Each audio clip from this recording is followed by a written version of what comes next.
You're listening to the Wrestlebread podcast. Cut the shit. How many red carpets you guys want to walk in your $4,000 ridiculous heels? You will never be able to lace up my Chuck Taylor. This is your fault. This is your fault. I didn't get mad when you stole all my moves. Your daddy's not here anymore. How was your movie, by the way? I missed it. Mine went straight to DVD, just like yours. Careful you don't hurt your neck again going through those ropes. Yeah.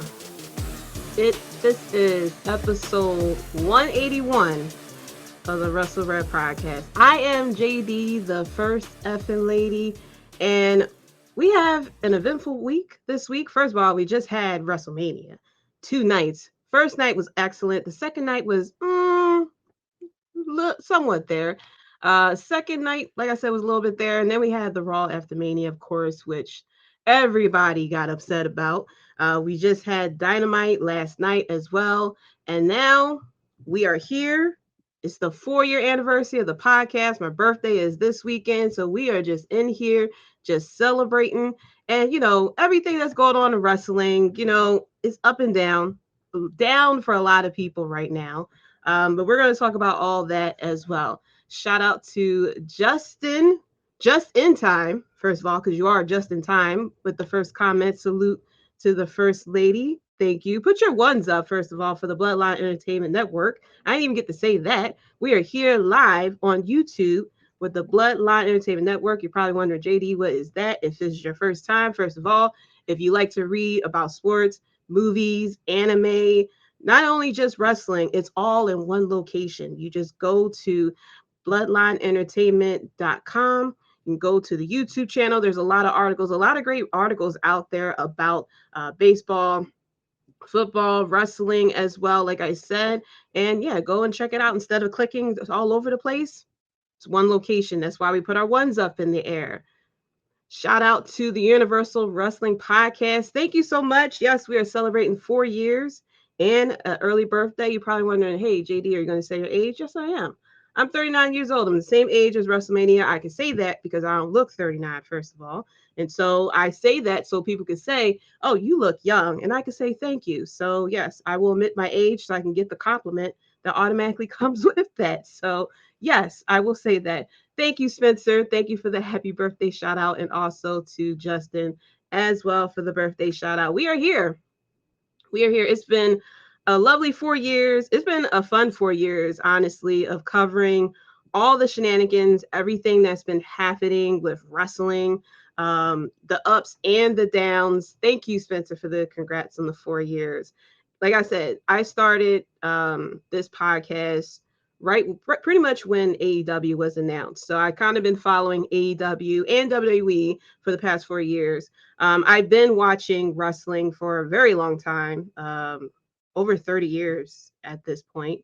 And so, yeah, I've seen it all. I've seen, like I said, all the ups, all the downs. And speaking of downs, of course, the biggest news that everyone is talking about is, first of all, we have the merger with WWE and UFC. There is a new company, and the owners of the new company owns 51% of the whole company. So they own the majority of WWE. Of course, the Vince McMahon is still kind of in charge. They did a interview. I forgot what he was on. I don't know if it was ESPN, probably, but he mentioned how he is on a higher level in control of creative. And of course, people went off about that. Shout out to the Clark Street Wrestling Podcast.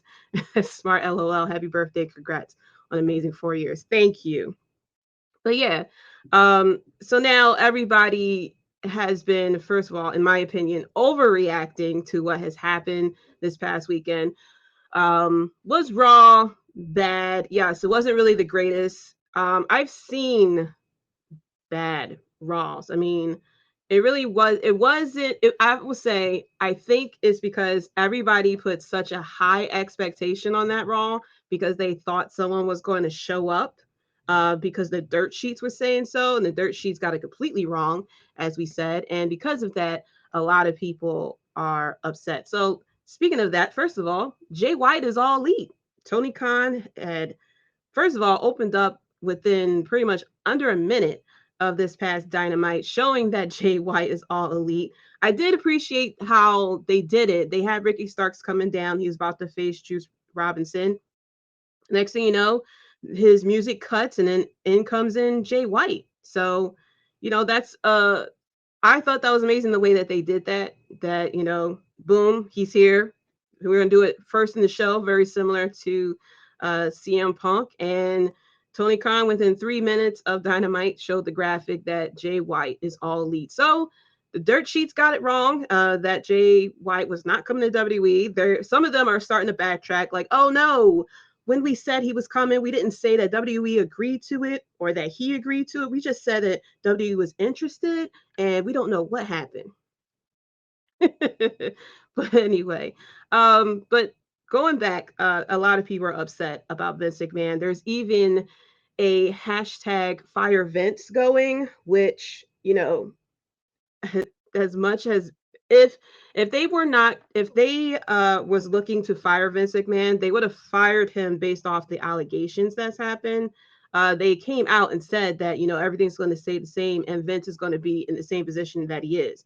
And the thing is, people are doing this hashtag fire Vince not because of the allegations and everything like that, because the man came out once it was announced that he had allegations. He came out, people was singing his song and bowing to him and all this other stuff. He came out twice afterwards. But everybody is doing the hashtag fire Vince because they don't like the booking that has happened, which I don't think he's going to go anywhere because of the booking.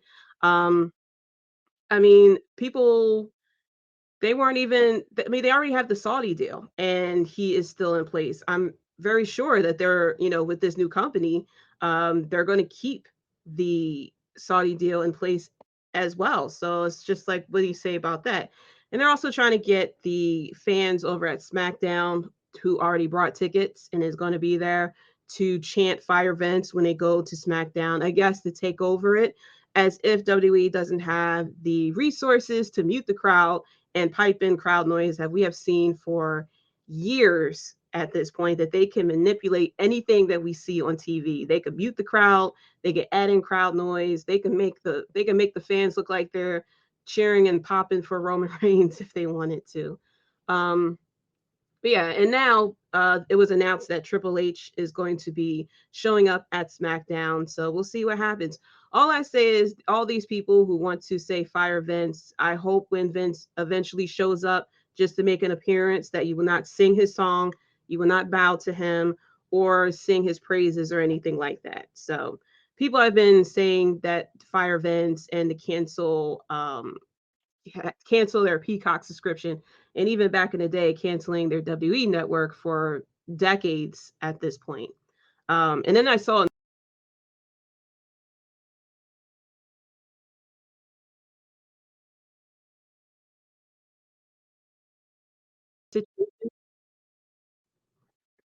oh, there we go. um, Also, that we saw that they were using CM Punk's words with this of, oh, I would hope that the the company would get better after Vince passes away. But then, of course, the next line he says, however, it'll be taken over by his daughter and his doofus son-in-law anyway. But there is something that CM Punk said during that pipe bomb as well, that a lot of people forgot about, how no matter what, the fans are still going to watch. They're still going to pump money into the company. He is nothing but a spoke on the wheel, and the wheel will keep turning, and the company will keep thriving no matter what. And, that the same fans that is cheering for CM Punk will be the same fans that are going to continue to watch the company. CM Punk said that in 2011. 12 years ago, he said that. And we see what's going on. We're still pumping money in. We're still watching Raw, SmackDown. We're singing the praises, everything. Even despite the fact that Vince isn't in control. He wasn't in control for a little bit of time. Well, control creative for a little bit of time. We're still watching Raw, SmackDown, and everything like that. Now, I understand the frustration that is with Vince, but unfortunately, it's something that we can't control. This is Vince's company, and we put him in this position, truthfully, by watching this show, by watching these shows and the premium live events as well. I mean, for the 38 years, Vince McMahon has grew this company into this massive, you know, international global phenomenon that anytime you mention the word wrestling, people think of WWE. They don't think of anything else unless, Japan, of course, they'll think of New Japan, but people will think of WWE when you mention wrestling. Or if, people all know about Hulk Hogan, people know Stone Cold, The Rock. These wrestlers are very popular even in pop culture because of WWE. And is Vince McMahon very bad at booking? Yes, he can be very bad at booking. He has the craziest ideas. He's an asshole. He's an asshole. However, when he gets it right, he gets it right. I mean, Stone Cold wouldn't be Stone Cold if it wasn't for the storyline between him and Vince McMahon. The Rock was homegrown. Stone Cold was homegrown. The Undertaker was homegrown. Shawn Michaels was homegrown. All these people who we look back on and admire, they all came under Vince McMahon. Even storylines that, people like, they all came under Vince McMahon as well. And I'm not sitting here trying to defend Vince McMahon for anything, but I'm not trying to sit here and defend Vince McMahon. I'm sitting here and just stating the facts that, the company that the man who we all want to get rid of is the same man who we praise every time we talk about, the storylines and the things that we had liked from the past. And truthfully, let's be honest, if it gets too bad with the fans wanting to do this, hijack the show and stuff, all they got to do is announce an old school Raw. Here comes Stone Cold. Here comes some legends. Maybe throw in the dirt sheets that The Rock may show up. People will tune in. Oh, I have to tune in. Oh, Stone Cold's going to show up. So let's be honest. If you don't want to watch wrestling, just don't watch it, but don't sit here and tweet out of something that you're upset about, in a couple of weeks because Stone Cold showed up for, the Raw after. Thank you. Shout out to World Elite Podcast. Thank you for the congratulations on 4 years and happy birthday. Big fat Jaydee, it's too early to start cooking. It's dinner time. It's dinner time. Just gotta speak facts to people because it really irks me of seeing this for years and years and years of people threatening to cancel their subscriptions. Oh, I don't want to watch this anymore and stuff like that. And all they gotta do is do an old school Raw. Oh, let's celebrate old school Raw. Here comes Hulk Hogan. Here comes Stone Cold.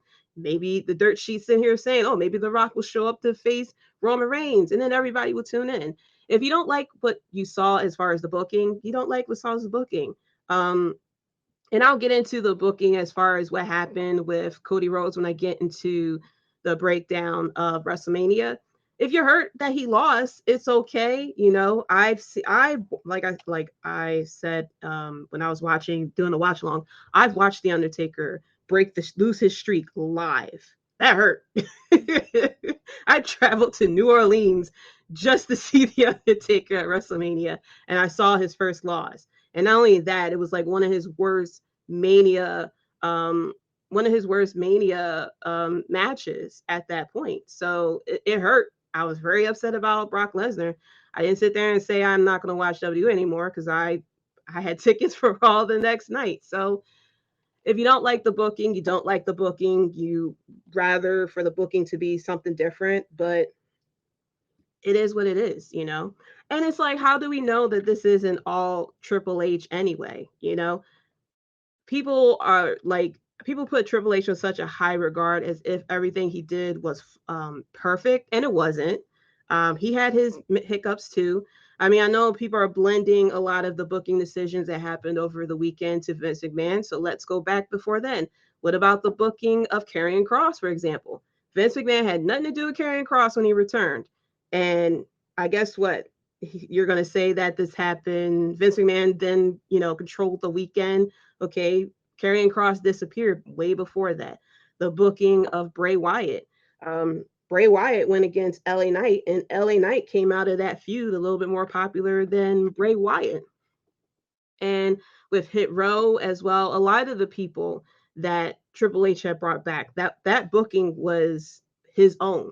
And I said that it's not going to be perfect. He's going to make mistakes, It's very different of booking Raw, SmackDown every single week, doing house shows and everything versus booking for NXT, which was 2 hours a week. Everyone is all in the same place. Everyone's doing the promos and everything. Everybody has big eyes and just willing and hanging on everyone's word because they want to learn and they want to be the best.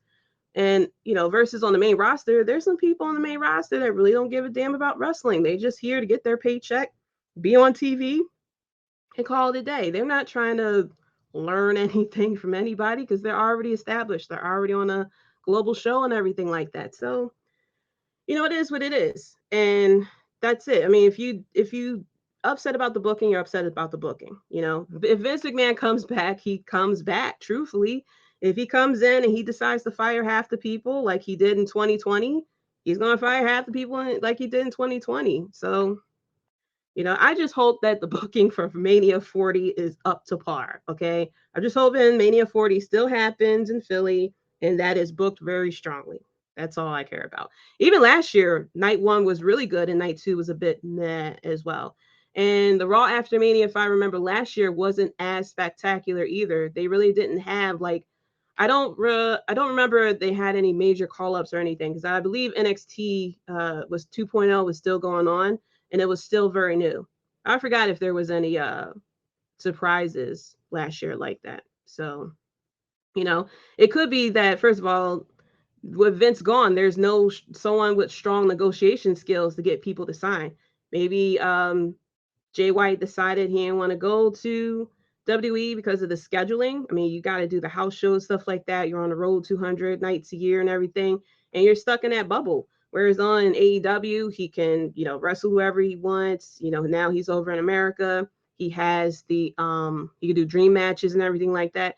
He's only 30 years old, so it makes sense for him to go to AEW first. Do 3 to 5 years in AEW, travel the US, do the dream match and stuff like that. We'll see him versus Adam Cole, him versus Omega, him team up with somebody, they go against the Young Bucks, stuff like that. And then he could finish off in WWE, and then we'll have, whoever is still in WWE at that point, and he does get the big bucks and everything from there. So thank you. Shout out to Broadcast Podcast. Be sure to check all these podcasts out, first of all. Thank you for the birthday shout out as well. So, what do you want to talk about? Let's get into WrestleMania. Okay. As you see, y'all can't see it, but I put the quote of the episode, which is "Acknowledge Me" by Roman Reigns, aka the Tribal Chief and the head of the table. Don't want to knock my stuff down.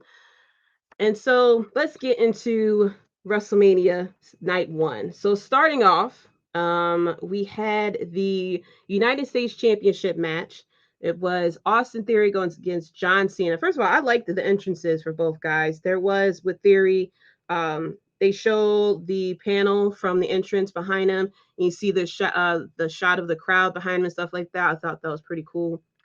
Of course, John Cena with the Make-A-Wish kids. I thought that was very special.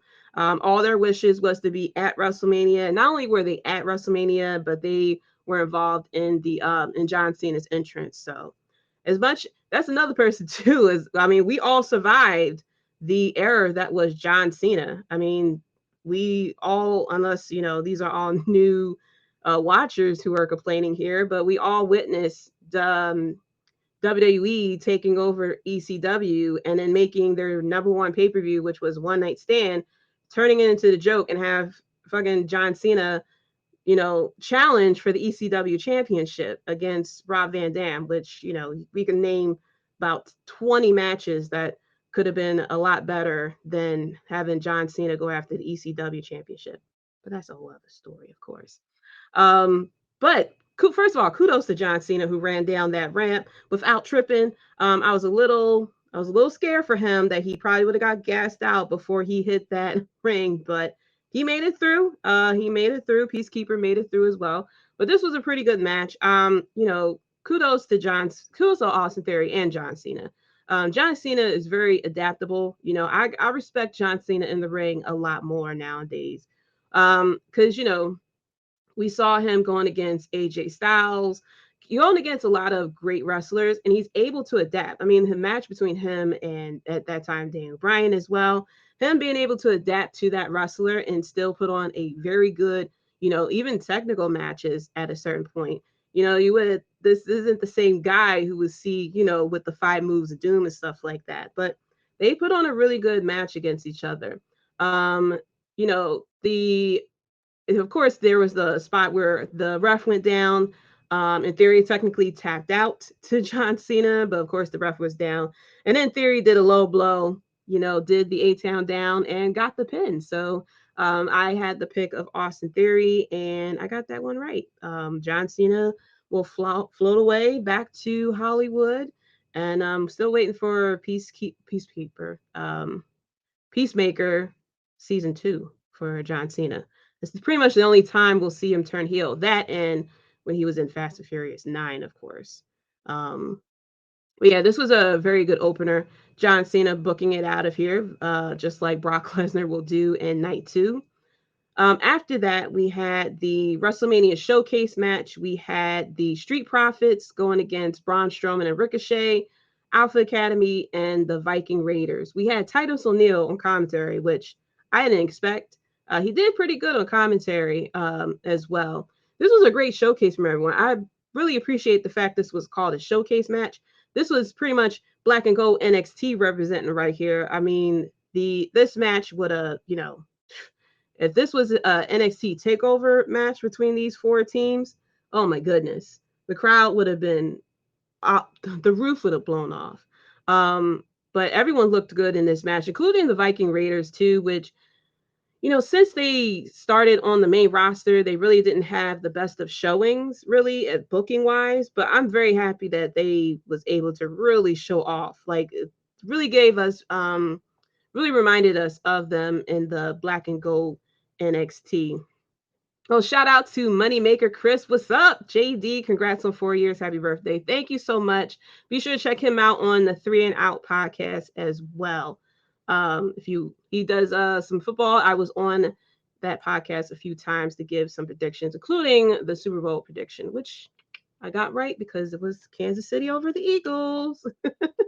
But yeah, the Viking Raiders looked really good as well. Ivar did a moonsault, even though he missed. He did a moonsault, and then after that, Braun Strowman did a splash too, getting off the top rope there as well.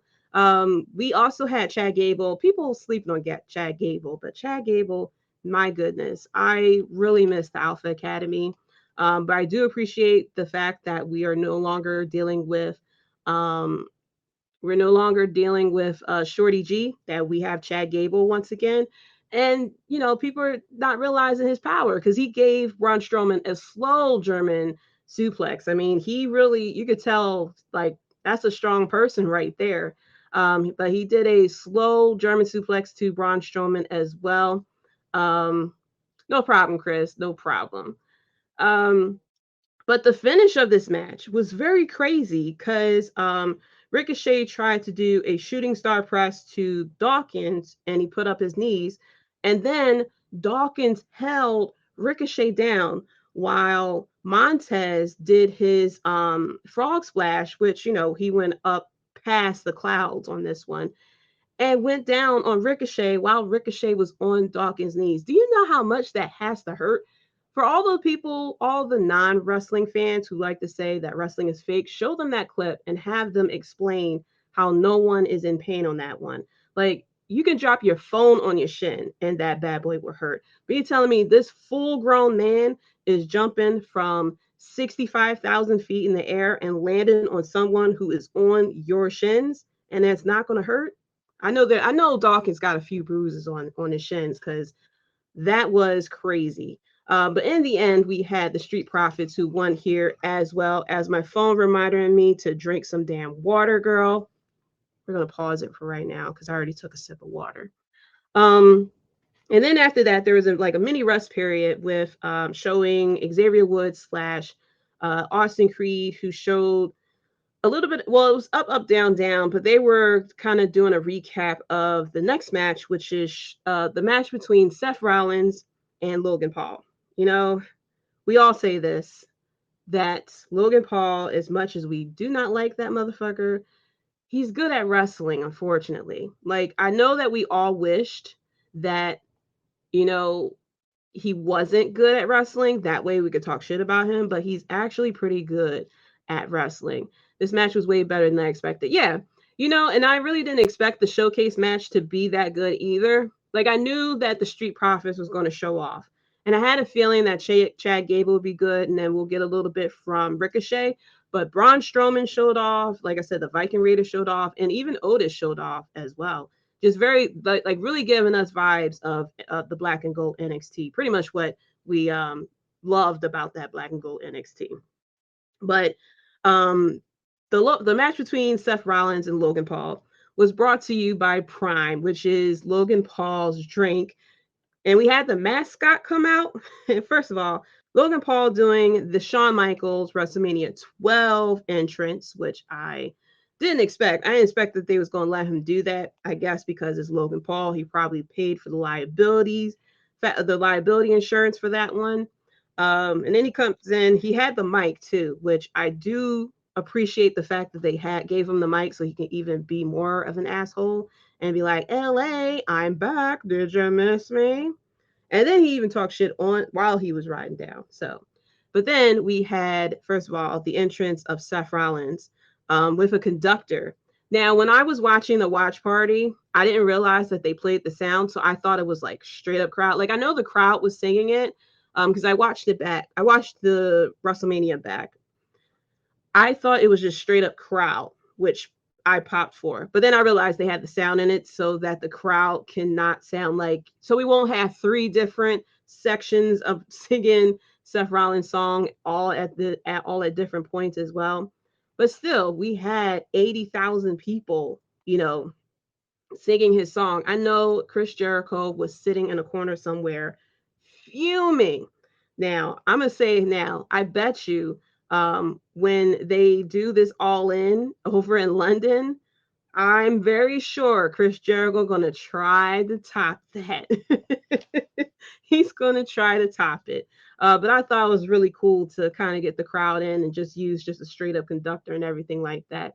I don't know what the hell Seth Rollins was wearing. He looked like a Jolly Rancher wrapped up that you just brought from the store. And then he was wearing like this weird Shawn Michaels crop top thing. I don't know. He always wears the weirdest stuff. I'm very sure we probably saw that coat, that shiny ass coat that he wore. Probably we saw Becky Lynch wear something like that when she was big time Bex. It was probably in black, and then Seth Rollins like, do they have that in red?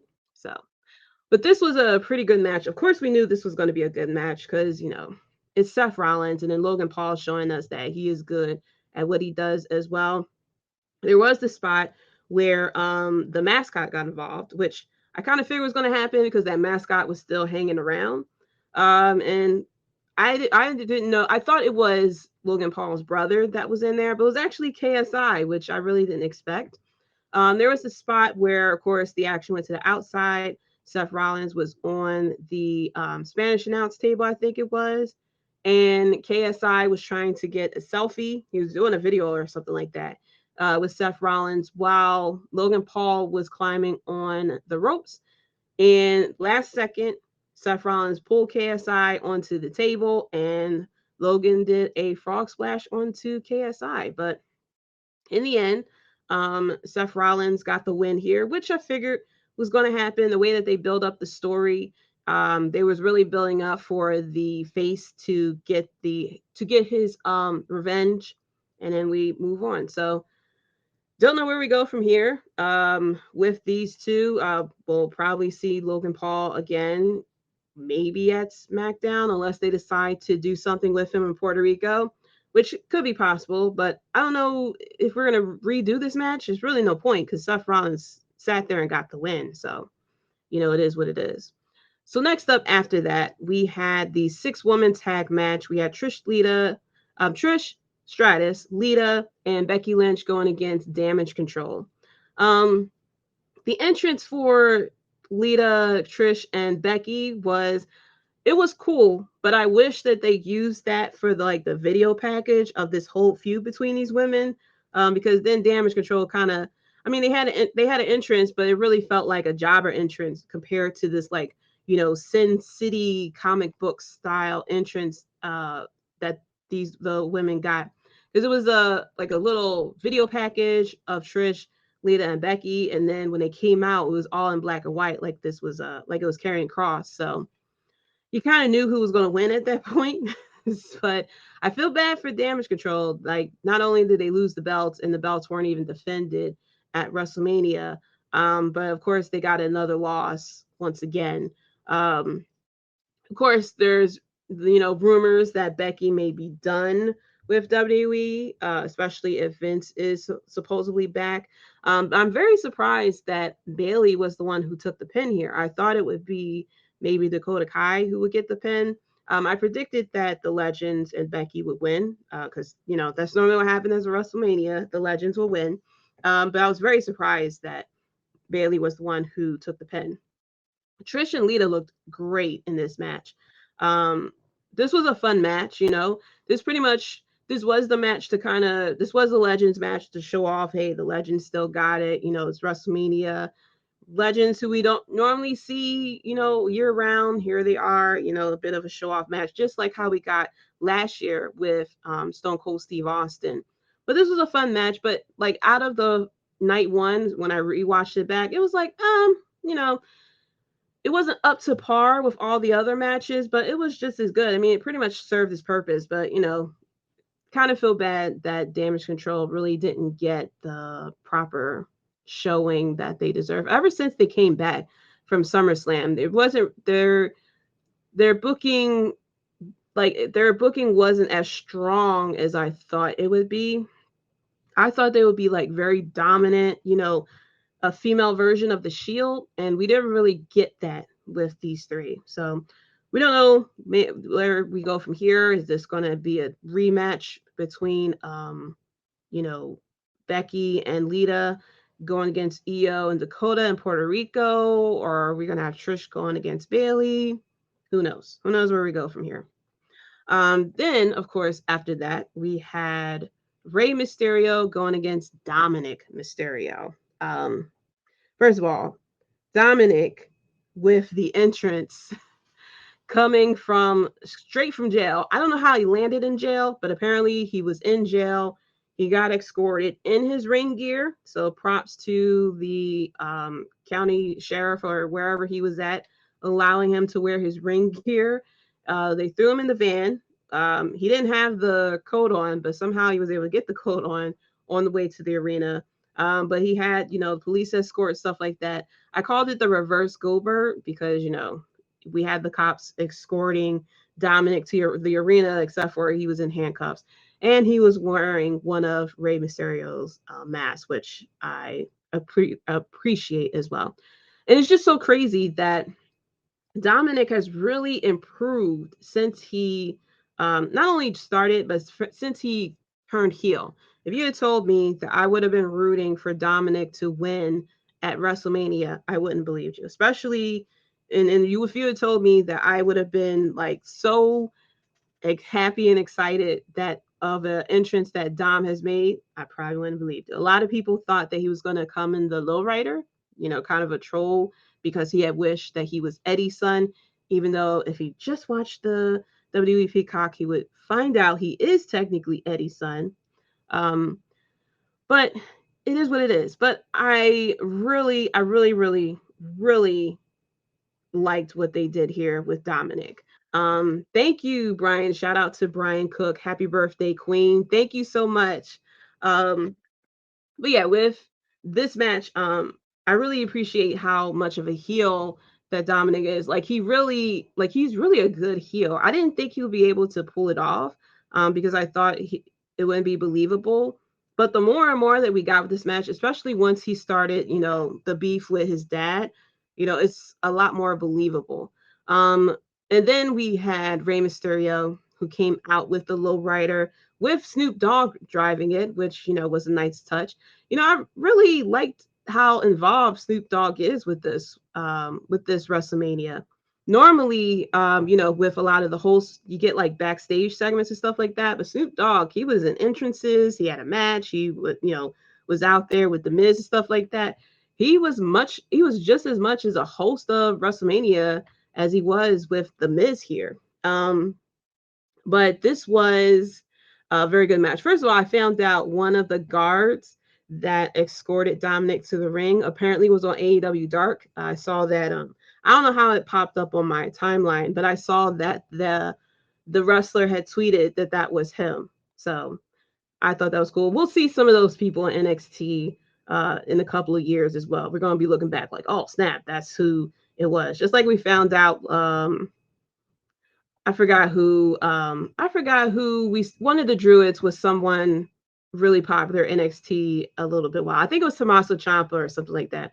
Was one of the Druids for the Undertaker, and I think he was a lawyer at one point for another segment too. So we'll see those people in a couple of years. But first of all, this match was brought to you by Cinnamon Toast Crunch with the Cinnamojis, which and there was a brief appearance from a mascot as well, which was one of the NXT wrestlers. I forgot her name, but she has a really cool finisher. But the issue I have with these sponsored match is that we have a very serious feud going on here. We have a serious match, especially if Rey Mysterio was to lose. That means he would, give up his career, and we probably would have had him unmask himself to kind of like put the mark on that or something. And it would have been an emotional match. And here we are, we have around the ring, the little emoji, all the emojis like making these faces, stuff like that. It really kind of took the seriousness out of how emotional this match is. I mean, this is a father and son going against each other, which is the second time we had a father and son match at WrestleMania. Of course, the first one being Shane McMahon and Vince McMahon, but we had a career on the line. Rey Mysterio was just inducted into the Hall of Fame. Something that, like I said, could have been very serious and very emotional. We had Bad Bunny on the Spanish commentary as well, and we had the Cinnamojis, just, bright ass colors around the ringside, and it was like kind of distracting as well. But this match was very good between these two. We had, 619 Dominic doing a chef's kiss, a great frog splash as well onto Rey Mysterio. We had Judgment Day come out as well. Dominic was going to hit Rey. He got some chains that he put around his neck as well. And he was going to hit Rey with it. And then, of course, here comes Bad Bunny interfering. Cinemoji. Yes, if you have watched the watch along with us, or if you had watched the watch along with us, you would have seen the Cinemoji that was said to Dan. Shout out to Dan with the way he said Cinemoji. He said it very slow. So if you haven't watched it, just go back and watch it. You can watch night one all over again and get to have fun right along with us as well. But yeah, we had Bad Bunny who sat there and got involved in it and everything, and Rey Mysterio won. So hashtag justice for Dominic, So after that, first of all, I was shocked. I thought Dominic would win here because it kind of like set up very perfectly for Rey Mysterio to retire. But I guess we kind of have to do the, I'm about to retire world tour and have Rey, go against all the other wrestlers he want to go against, things like that. But I thought we was going to have a Shawn Michaels, Ric Flair moment between these two, the I'm sorry, I love you between Dominic and Rey Mysterio. But I'm not mad that Rey won and we got this feud continuing. Like, this was a very good feud between these two. And I feel like the more we have with these two, Dominic is going to get even better and better as a heel. I mean, he has the heat of the crowd. He just has to work a little bit more on, the promo, like, the promo that he had between him and Charlotte. But he's starting to get a lot better with the promo and everything like that. Like I said, he has the heat on him. He just has to keep going. So after that, we had the SmackDown Women's Championship. Rhea Ripley going against Charlotte Flair. I don't know what the hell Rhea Ripley was wearing on her face. Someone, I forgot who it was during the watch along, or it may have been in the comments, but they said it looked like she had hair dye and she, didn't get a chance to wash it out, and the heat and everything that was running down. It did look like that. So I know that she's trying to do, dark stuff like that because she, it's the Judgment Day, but it looked a little weird. But she did a suck it to someone who was holding a Divas, the Butterfly Championship, which I thought was funny. Crowd was 100% behind Rhea Ripley from the get-go. But this was a pretty good match between these two. Rhea Ripley winning with the Riptide off of the second rope. And you can kind of tell that that was the finish because you see Rhea Ripley starting to get emotional and stuff like that. And then when I had watched it back a tad bit, I didn't even notice that Michael Cole had pointed out this is the first WrestleMania match where all women are involved in the match. So we had Charlotte and Rhea, the referee was a woman, and the ring announcer was a woman. So I thought that was pretty cool as well. But this was a great match between these two. I knew this was going to be a good match from I knew this was going to be a good match from Charlotte and Rhea, but it really exceeded my expectations. I mean, Charlotte puts on good matches, but she kind of like after a while her matches kind of like feel the same way, you know.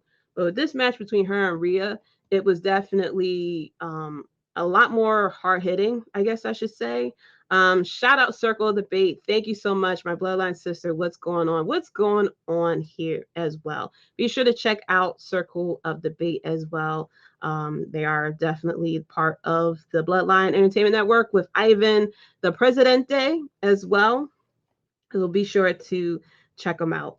Like I was saying, you know, Charlotte, after sometimes her matches kind of become one note, you know, but this match between her and Charlotte, her and Rhea, you know, went to a level 10 here.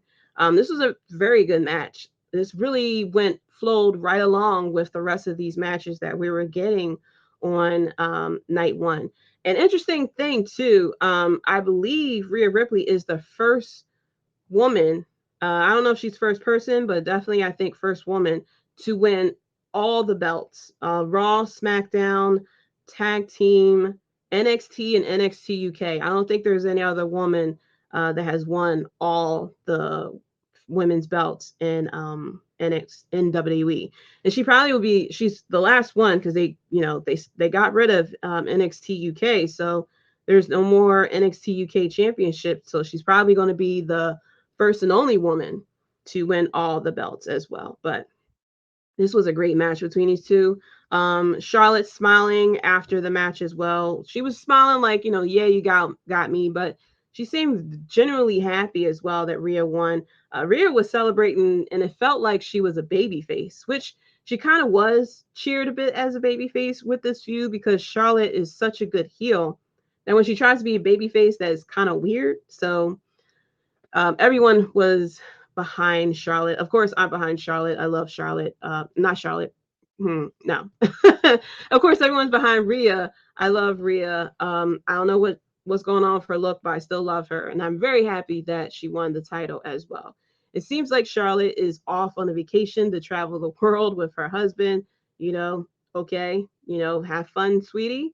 And we're going to see what comes next with Rhea Ripley. I'm hoping that they keep Ronda away from her, unless she's going to whoop Ronda's ass, then I'm all for it. But it seems like Ronda is going to eventually go after the tag team championships as well. Both of these ladies brought a good match. It was a good match between these two women. And like I said, Charlotte normally does have good matches. Sometimes her matches just feel like it's one note, but the chemistry with her and Rhea Ripley definitely worked as well. So after that, we had a segment with The Miz and Snoop Dogg. They were out there, you know, playing it up with the crowd and stuff like that. And out comes Pat McAfee. Cue Michael Cole going crazy because once again, they didn't tell him that Pat McAfee was coming. I love the fact that when Pat McAfee music hit and stuff like that, they immediately cut a shot to Michael Cole, who started going crazy and everything like that. My goodness, the love that Michael has for Pat McAfee, I wish we all get to experience that. But yeah, Pat McAfee come down, improv match between these two. I guess kind of to cool the crowd down before we get to the main event. You know, it's kind of stretch out the time, kind of similar to what we had at Mania 38, where we had an improv two match go on with Stone Cold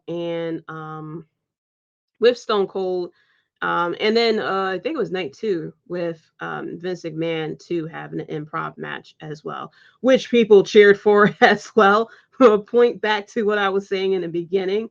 Um, and so this was a very short match. Pat McAfee looked good as well. Pat McAfee saying, "This is my WrestleMania gear," of course, with the no, he said my WrestleMania tank top, and it was I think it was bedazzled as well. But yeah, we had an improv match with him and the Miz. We had George Kittle ringside. George Kittle getting involved in the match. I think he clotheslined the Miz. I know he hit the Miz. I forgot what he did exactly. But yeah, in the end, Pat McAfee wins, and the Miz lost in this improv match. You kind of feel bad for the Miz. He wasn't prepared for it. He wasn't in the right gear and anything like that. Sometimes you got to mentally prepare for a match, especially at WrestleMania. But this was fun. This was a fun match for everyone involved. It was a fun match for the crowd as well. So then we come to the main event of night 1, which we kind of felt should have been a main event, and that was for the undisputed tag team championship.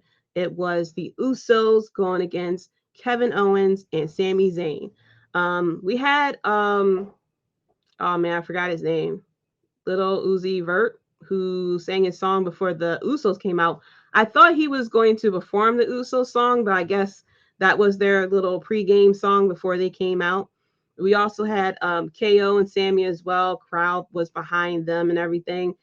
This match was so good as far as storytelling, especially between Sami Zayn and Jey Uso as well. Jey Uso doing a Hulua kick to Sami Zayn. Sami Zayn doing 3 Hulua kicks to Jey Uso. And then after the kicks, like he let Jey Uso like kind of land on him, and you see Sami Zayn. It was just like it was just not really sad, but it was just like a poetry that was going on between them two, because those two became very close, because Jey Uso didn't want Sami Zayn to go into the bloodline, and then eventually he gained Jey Uso's respect. And then of course when Sami Zayn attacked, well, hit Roman Reigns with the chair, it was Jey Uso who was very hesitant as far as if he should go with his brother, or if he should follow Sami Zayn as well. So, this was a very good match between these 4 guys. Very emotional as well. I mean, even though we had KO in it as well, but like I said, the story was really between Sami Zayn and Jey Uso. This was a great match. In the end, we had Kevin Owens and Sami Zayn who had won in the end. And this was a great way to sign off on night 1. So that was night 1, which, in my opinion, was a very good wrestling night. Night 1, of course, knocked it out of the park. Just like we had last year with WrestleMania 38, night 1 was, a lot better than night 2. And I think with even WrestleMania 37, we had said the same thing, that night 1 was a lot better than night 2. So it is what it is. Night 1, everybody kind of comes out the bat wanting to, steal the show and stuff like that. And that's how it felt with night 1, that every single one of these matches wanted to steal the show. And from top to bottom, it was all good. Like, I really can't sit here and say a match of the night or anything like that, because all the matches was good in its own ways. Of course, with the tag team title, it was the emotional storytelling, along with the Mysterios, the having the father, the son. Rhea Ripley and Charlotte, Rhea finally getting her title win, finally defeating Charlotte as well, getting that revenge of when she lost her NXT title against Charlotte as well. We also had the Legends match, of course, the showcase match as well, from Street Profits, from Clark Street Wrestling. There seems to be a trend for night 1 being better than night 2. Yeah, and I don't know, and I think it kind of feels like that's how it's booked too, because they kind of want everyone to see night 1 and get hype enough for us to go and tune into night 2. Because if night 1 isn't that good, we're not a lot of people won't really tune in to night 2, or probably not want to tune in to night 2. I mean, there are those of us who are going to tune in regardless, but you want to start off WrestleMania as strong as you can. And that's probably what they are doing. So probably Mania 40, we're going to sit here and say that night 1 was better than night 2 again. But it really felt like everybody on this night was told, hey, try to steal the show. This is the start of the weekend, coming from NXT to you guys. And now night 2 has to kind of like finish the show. And it really felt like that with this year's WrestleMania as well. So going into Sunday's matches, we start off with Brock Lesnar going against Omos, the Battle of the Giants. This match, even though it wasn't brought to you, but this match should have been brought to you by Arby's because, like they say, we got the meat. There's some big meaty men chopping and bear hug and everything like that. This match was actually better than I expected. I think it went less than 5 minutes with this match, and a lot of it was a bunch of bear hugs and stuff like that. And we got a couple of Germans and everything. And of course, I mean, like I had said in the prediction show, this match was pretty much nothing but trying to get the moment of Brock Lesnar putting Omos up for the F5, of course, and Brock Lesnar won, and he hightailed it out of there. I feel as, and with the popularity of Omos, all the Homo sapiens that's out there, I don't think that with this loss with Omos is really like detrimental to him, if that makes sense. I'm hoping that from here he, goes on to another strong feud, maybe against Bobby Lashley, maybe teaming up with Bobby Lashley. Who knows? The IC title should have been sponsored by Arby's too. Yeah, I mean, it should have been sponsored by Arby's or something, because that was a lot of meat there too, and there was a lot of chopping as well. That was a lot. 4:55 for Brock versus Almost. Quick work. Yes, 4:50, less than 5 minutes between these two. Brock Lesnar was like, listen, okay, you're gonna bear hug me for about a minute. I'm gonna come out of it, attack my back. I'm gonna sit here and try to lift you, and then my back will give out on me. You do another bear hug, we'll be done in under 5 minutes. You can go home and I can go home. We could beat this LA traffic. Because that's pretty much what that was. That was them trying to beat the LA traffic.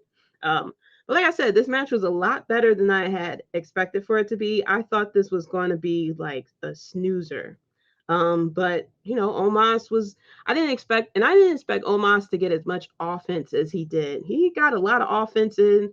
Brock Lesnar, showcasing that, he can work people. Unlike what we saw the following night, of course, but we saw Brock Lesnar selling for Omos, and this wasn't too bad. I would say it wasn't too bad. The anger, the people who are very angry about this match when they first had announced it, it wasn't that bad. It wasn't that bad. So after that, we had the second WrestleMania Showcase match. We had Ronda Rousey and Shayna Baszler going against Raquel Rodriguez and Liv Morgan, Natalya and Shotzi, and Sonya Deville and Chelsea Green, or as we have said, the complaint department. It was better than I expected to. It served its purpose. It did. That Brock versus Omos match was pretty much just the shot of Brock Lesnar getting Omos up for that F5. Brian said Mania weekend felt like a massive double album where this one has the band's best songs top to bottom, while this two had some bangers but had a ton of filler, and the climax track is weak sauce. That's exactly how it is. Like this one had nothing but best of the whole career, and then this too is like all new songs that he's like, what is this? Can you stick to your old stuff, please? But yeah, that's pretty much what it is. That happened with WrestleMania. And it kind of makes you think, like, should you get tickets for night 2? I mean, you'll get tickets probably for the main event or something like that, but it's like, do you really want to spend that money for night 2 at a WrestleMania? And then even on top of that, do you really want to spend tickets for a Raw after Mania as well? But with this match was it was okay. I mean, this pretty much was nothing but a showcase for Ronda and Shayna Baszler, even though Ronda wasn't really in the match for a while. I think because I don't know if she was technically still injured, if she wasn't 100% cleared or something, but she was like out of the match for a good like 5 minutes for this. Like I said, unfortunately, and I was hoping that this showcase match would be good, but they didn't build these women up to really be something. I mean, even with we had Liv Morgan, but Liv Morgan kind of went on a losing streak and then she gets tossed around in different tag teams. Same thing with Natalia and Shotzi as well. They kind of got thrown around tag teams. Chelsea Green was just in a tag team match with Carmella, and that went nowhere. So this match was pretty much a showcase for Ronda Rousey and Shayna Baszler. That's pretty much what it all is. This is pretty much a showcase for them to become number one contenders for the tag team titles as well. Shout out to Dom. Your grace bend the knee. Happy birthday and congrats again on 4 years. Thank you. That women's showcase was trash, and I love women's wrestling. It was. It kind of is on par what happens with WWE sometimes. That the two storylines are very good, and then just everyone gets thrown in until to this whole bubble, and that's what this match is. Wasn't really a showcase unless we're talking about showcasing Ronda Rousey and Shayna Baszler, but it's just the thing. It's just the fact that with the women's tag team, there isn't any technical tag teams. I mean, of course, Ronda and Shayna makes sense because we can clearly see them as a tag team. But the other three is just like people who we kind of like throw into a ball and you shake it up, and then here this is what we got. Because I think at one point Natalia and Shotzi were going against each other in the tag team division, and I believe Shotzi and Raquel, I think, teamed up at one time, or that may have been in NXT or something. Complaint department, enough said. Yeah, I mean that's pretty much. I mean, this was a showcase of personalities as well, I guess I could say. But I don't know if eventually with Raquel we're gonna get her out of this whole tag team thing and eventually start looking to compete in the title picture as well. I don't know, but this was pretty much brought to you by the showcase of Ronda Rousey and Shayna Baszler as well. This is where the Cinemoji sponsorship should have gone. It should have gone with this one because we had a lot of colors and everything like that, and this match was about as silly as trying to show us that they're trying to put over Natalia once again as well. Yeah, Shotzi and Raquel did team up. Yeah, it's just like we're just putting them all in a ball and everything like that. Raquel, Money in the Bank, let's go. Yeah, like I feel like it's time to start getting her worked up towards the title picture. Because when she first came to the main roster, they put her as a face. I didn't believe that she could have went over as a face, but the crowd really, started cheering for her, stuff like that. And then of course they started throwing her in the tag team division, and that's under Triple H too. So let's, told y'all Triple H booking isn't that well. Yes, Cinemoji time. Yes, that's where the Cinemoji should have been, not during the Mysterio match as well. So then after that, we had Bobby Lashley came out, and I was like, oh snap, here we go, Bobby Lashley. He's going to do an open challenge, and I'm like, wait a minute, why is Bobby Lashley fully clothed here? He came out carrying that, the big ass trophy for the Andre the Giant Memorial. He puts the trophy down, he pulls his next to it, and then he hear him say, can I walk down a bit? So he walks down, he starts pointing to the crowd, and then they cut to a video package. Cage Mike said, apparently they nixed the Bobby Lashley LA Knight segment at Mania. Yeah, I heard that too, which makes no sense because we had a little bit of filler too with commercials and stuff like that as well. If we're upset about booking, we should be upset about booking of Bobby Lashley. This man went from having a very good feud between him and Brock to getting low blowed by Brock Lesnar, not even getting a chance of revenge. And then he go against Bray Wyatt, who's sitting here saying, I have a secret or something like that. And then he's supposed to have a match at WrestleMania, doesn't have a match at WrestleMania, and then he gets thrown into the Andre the Giant Memorial, which we know doesn't have any type of bearing for like ever since they started that bad boy. I mean, look at the people who won it. The only time it really meant something when they had Baron Corbin won it, and that's so that he could sit there and troll. That trophy looked like it weighed 600 pounds. It did. Props to Bobby Lashley for, I don't know if it was actually very heavy or they made it or that it was just bulky the way he was carrying it, but geez. And then he said, I'm going to put out an open challenge. And then there is no open challenge. And then here he comes out with the trophy to kind of put out a celebration. And then they just cut it. I don't even think they told him that they was about to cut it. They just cut it for that man. So hashtag justice for Bobby Lashley. I know people are upset about Cody, but what about Bobby? Bobby didn't even get a match. He got a cameo, a 10-second cameo. Shane McMahon and Pat McAfee had more airtime than that man, yo. He didn't even get revenge on the fact that he lost his title, okay? And he still don't remember that he had a title that he didn't technically lose, got low blowed by the guy who took the title from him, and he didn't even get a chance to get revenge. Justice for Bobby, ladies and gentlemen. Hashtag it, make that trending, okay? But yeah, he comes out the trophy, they go to commercial. And then they go into the next match that is also brought to you by Arby's, BK, Wilson's Meats, every meat spot as well, but also brought to you by Titus O'Neil's favorite song by Wyclef Jean, 911. This was the IC title triple threat match between Gunther, Sheamus, and Drew McIntyre.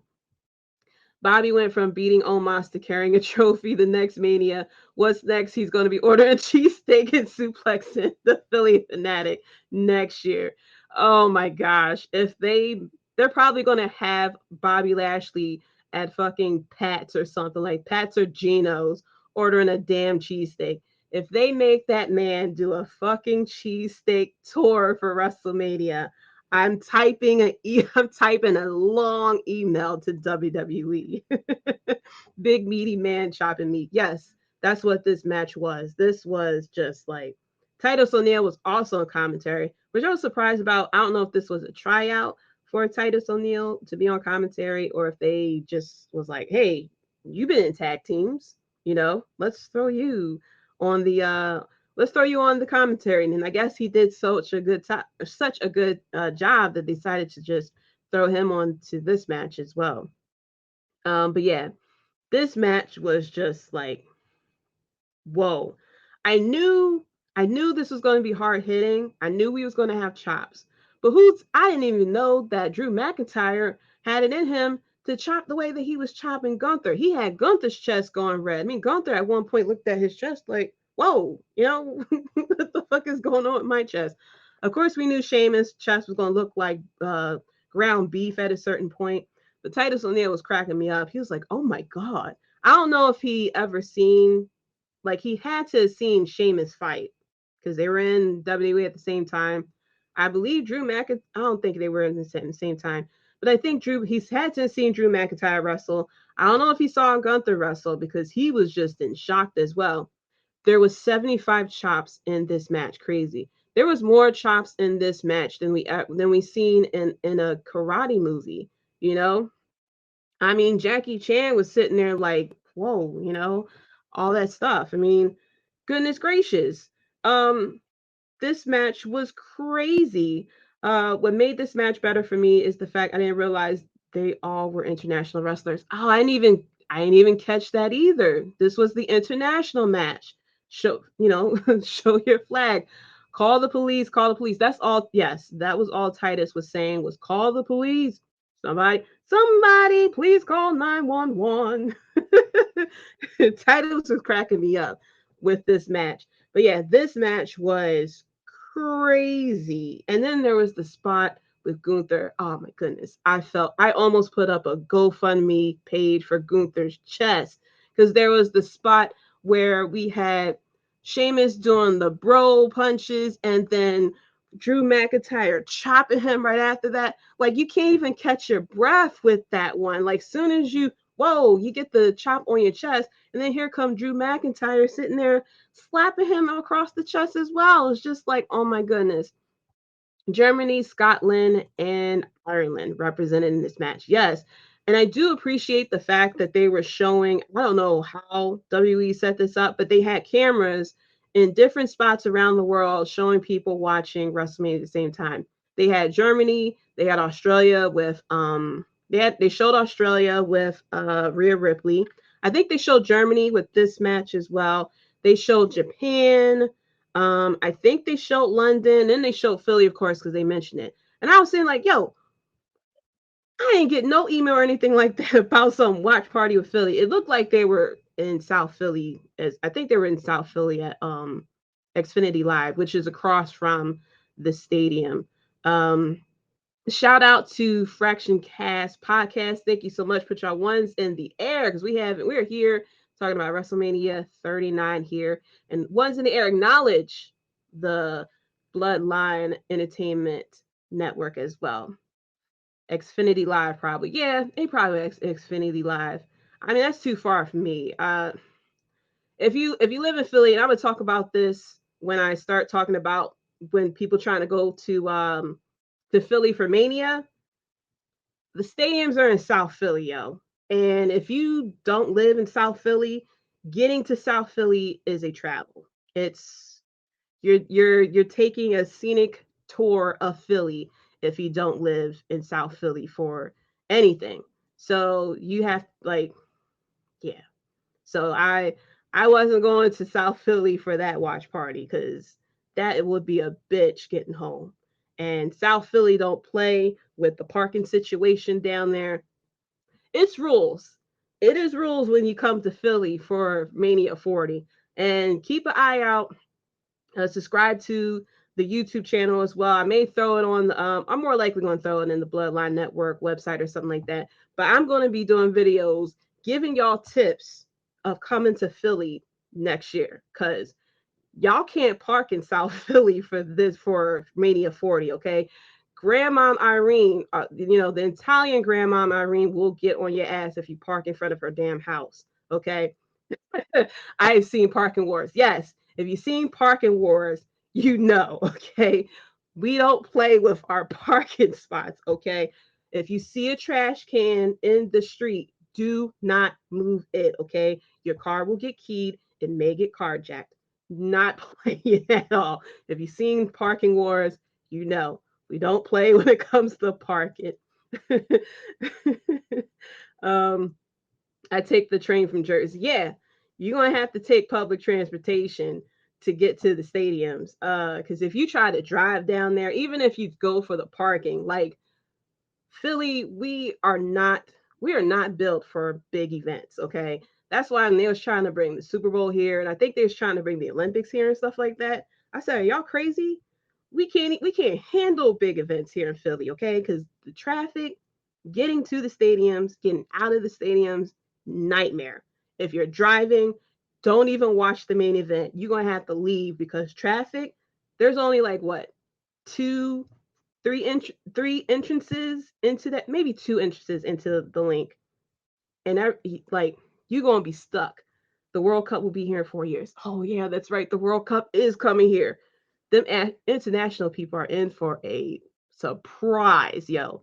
In for a surprise, okay? Because we can't handle big events. We try, I know our mayor and whoever our next mayor is going to be. They try to make it seem like, oh, we the first nation, we're the first city of America. We got all this history and stuff like that. We not built for no big events. We really not. We shut down at 1:00, 2 in the morning. And at that, us people in Philly, we won't even be out that late at night. School kill is going to be hell. Yes. Okay. This Philly. Okay. We talking here. Yes, the school kill is going to be hell. I-95. It's going to be people who's going to be lost too, because you have to like, you guys going to need some instructions. Okay. Yep. People going to be lost because you know how for the sub, I see it so many times with the sub. we not, and on top of that, with our public transportation, we not that friendly. Like even the conductors, sometimes the conductors aren't even there to give you instructions of where to go and stuff like that. And our mapping isn't really, our maps to get to places aren't really that clear. So when you go to try to get on the train at afterwards from the stadiums, there's a kiosk there to buy the tickets and stuff, but there's no instructions on what you need to buy, how much you need it for. And it'll be the traffic police there to make sure nobody hops the turnstiles, stuff like that. With the devious one going for sure, we'll be out late at night. Bloodline Entertainment will be at Mania 40 Sweet Style for sure. Yep, I know.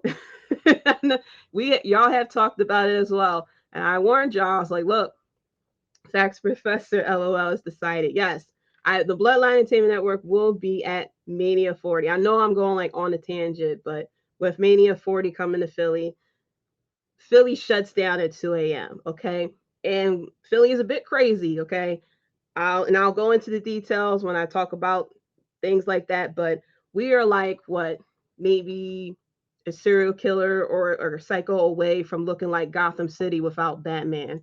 Cheesesteak in the shot. It is decided. Yes. And I'll tell y'all all the great places to go for cheesesteaks as well. Don't go to Pat's or Geno's. I know every movie and TV show loves to talk about Pat's and Geno's. That's just a tourist attraction. That's not even really authentic cheesesteaks here. Okay, shout out to the Wrestling DeLorean. What's good? Thank you so much for tuning in as well as we just go off on a tangent about Philly and WrestleMania 40, just warning people about the traffic down there and everything like that, and how Philly we can't really handle the big events. And I need to know the safe zones too. Yes, I'll tell y'all about the safe zones. Y'all gonna learn about the spot called Zombieland. You'll learn all about that. You're gonna be like, whoa, there's a Zombieland? Yes, there is a Zombieland. You probably already saw it on YouTube.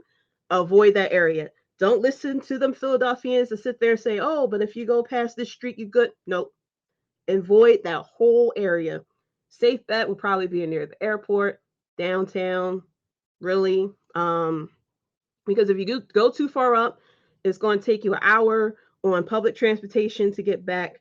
I mean, you can try South Philly, but South Philly people, you got to be quiet after a certain time, or else, the Italian grandma going to knock on the door and tell you to shut the fuck up. And she will say that. So, and tell you to get out the parking spot as well. But I will tell you guys all about where to go for eating and stuff like that, places to stay, where to go and stuff like that.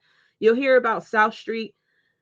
South Street is okay. I mean, it'll be cool for people who don't live in Philly. It's not as much in South Street as it used to be back in the 90s and the 2000s, where it'd be like the place to walk down and stuff like that. But I'll tell you guys where to go, all the spots to go to. You'll have Xfinity Live. That's where probably everybody's going to go until the traffic clears up, of course. I think we have a casino down there as well. I think they're going to try to build a hotel. I don't know if they're going to have it up by the time Mania 40 comes around, but I got y'all. I got y'all. I'll give y'all all the stuff. The South Philly Psycho, and I approve the Italian grandma message. Yes, everyone who has ever been to South Philly. I didn't even live in South Philly. I used to work in South Philly, and I knew a lot of. First of all, I knew a lot of the Italian grandmoms who will sit there and tell you to shut the fuck up, move out of my parking spot. Like, they don't play when it comes to it. Live Casino is right there. Yep, Live Casino is right there. I think they're trying to turn it a hotel, or it is a hotel with the casino or something like that. But yeah, nope, they don't play in South Philly. They don't play in South Philly. And did I mention I'm half Italian? I'm not surprised. I figured, because you're South Philly Psycho, of course.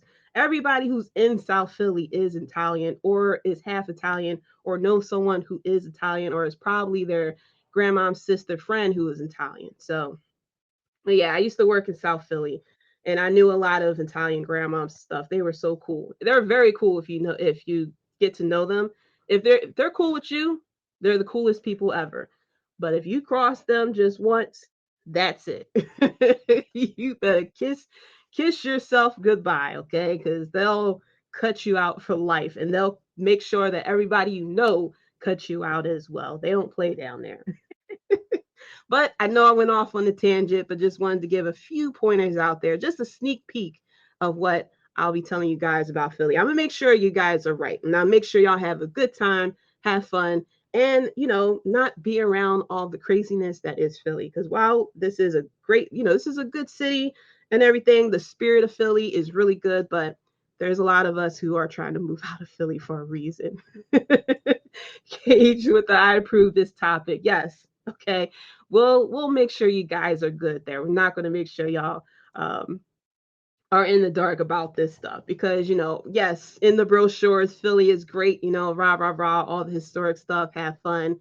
The food, stuff like that. But you got to know where to go and you got to know where to stay because especially if you do the Airbnbs, that's what I'm afraid of for some people. You try to do these Airbnbs, you'll find an Airbnb for $20 and you're going to have some very interesting neighbors next door. I tell you that. Okay. But back to this match though. This match was brought to you by Mike's Harder Lemonade, but that lemonade was not as hard as them damn chops in this match. But yeah, like I said, that spot with Gunther with the bro and the chop to it, it's like, oh my gosh. And he had to get a breather and stuff like that. But this was a good match, especially between Drew McIntyre and Sheamus as well. And like I had said, with the Usos, they're not technically feuding with each other. It's just like, yo, I'm trying to go after the title. No, I'm trying to go after the title. All right, let's fight it out, bro. Best man win and come back together type of situation. And then from what I saw, it looks like we have Imperium going against the Brawling Brutes. So it seems like these three are going to, continue on with this feud, which I am happy about. We knew that between these three, it was going to be a good match because the match between Gunther and Sheamus was a very good match. And, with Drew McIntyre and Sheamus was a good match and Drew and Gunther and stuff like that. So this match was, I would say, one of my favorite matches of the week because this was very hard hitting, and it had the storyline and stuff like that. It wasn't like the emotional stories as we saw with the Mysterios and with the tag team match, but this was still a very good match.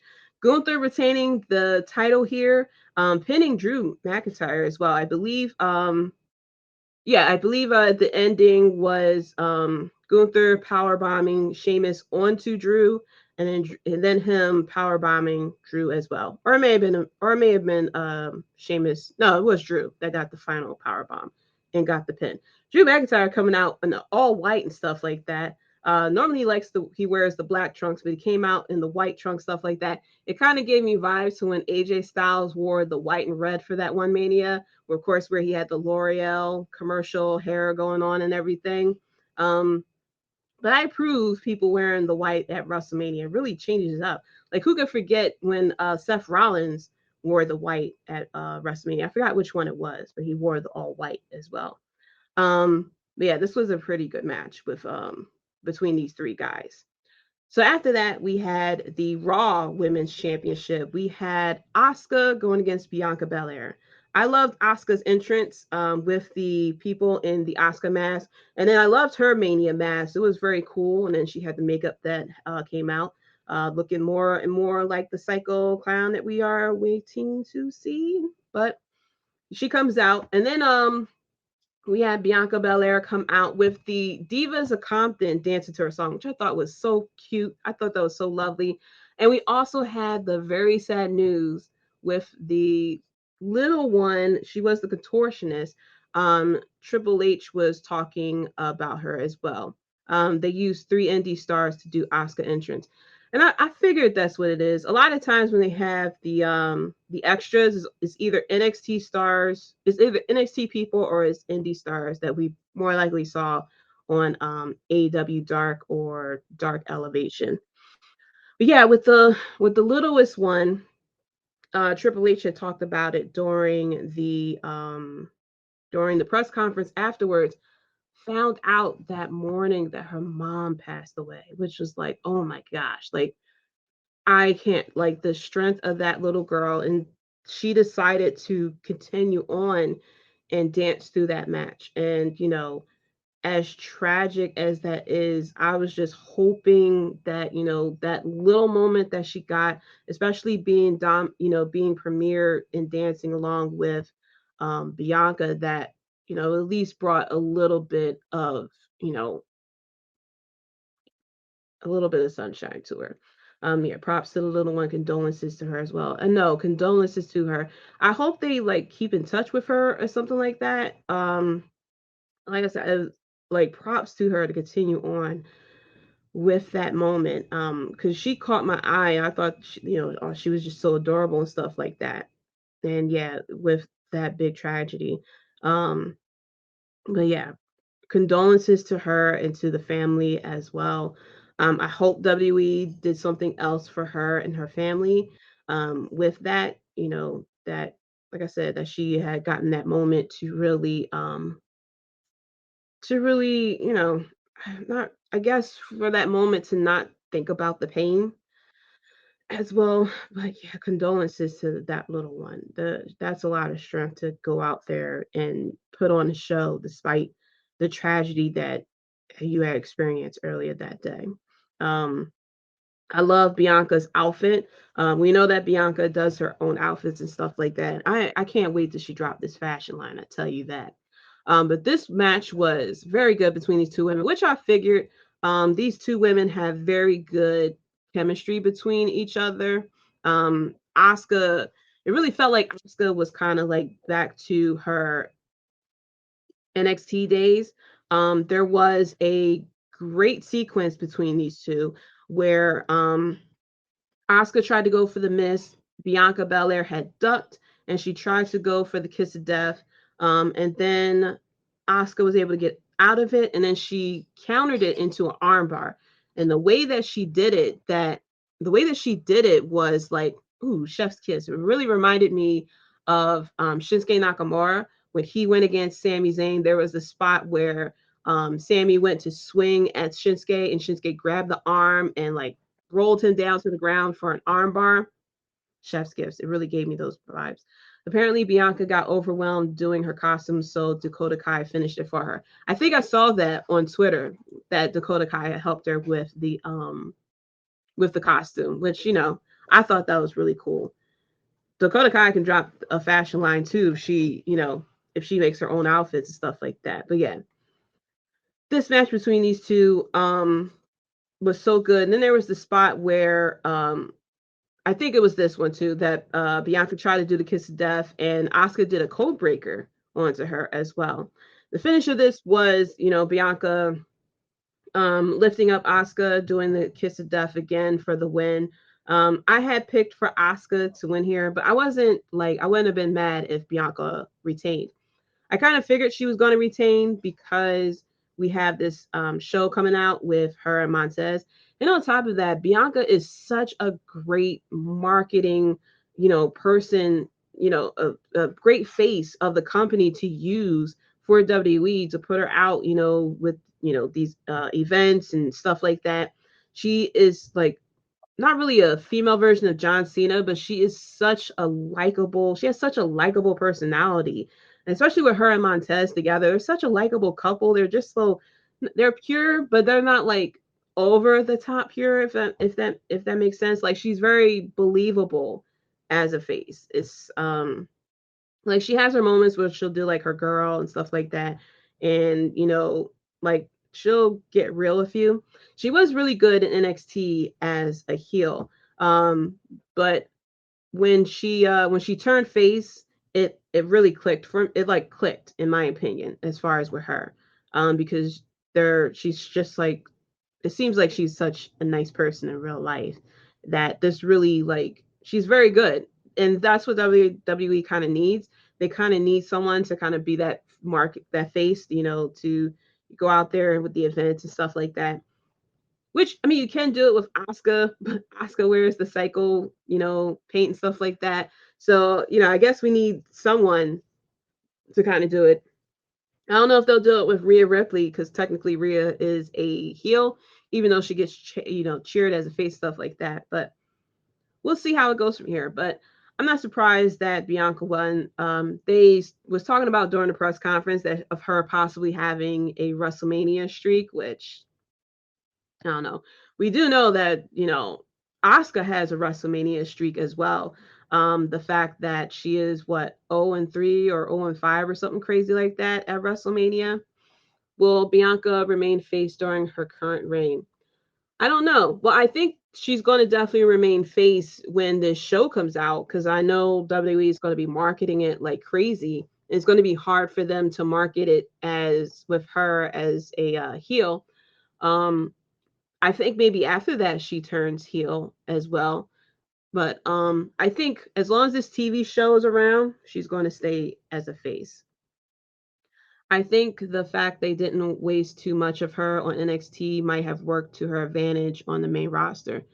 I think so too. I think that when she came up as a heel at first, I think too, right? Or did they automate? I think they brought her up as a heel at first.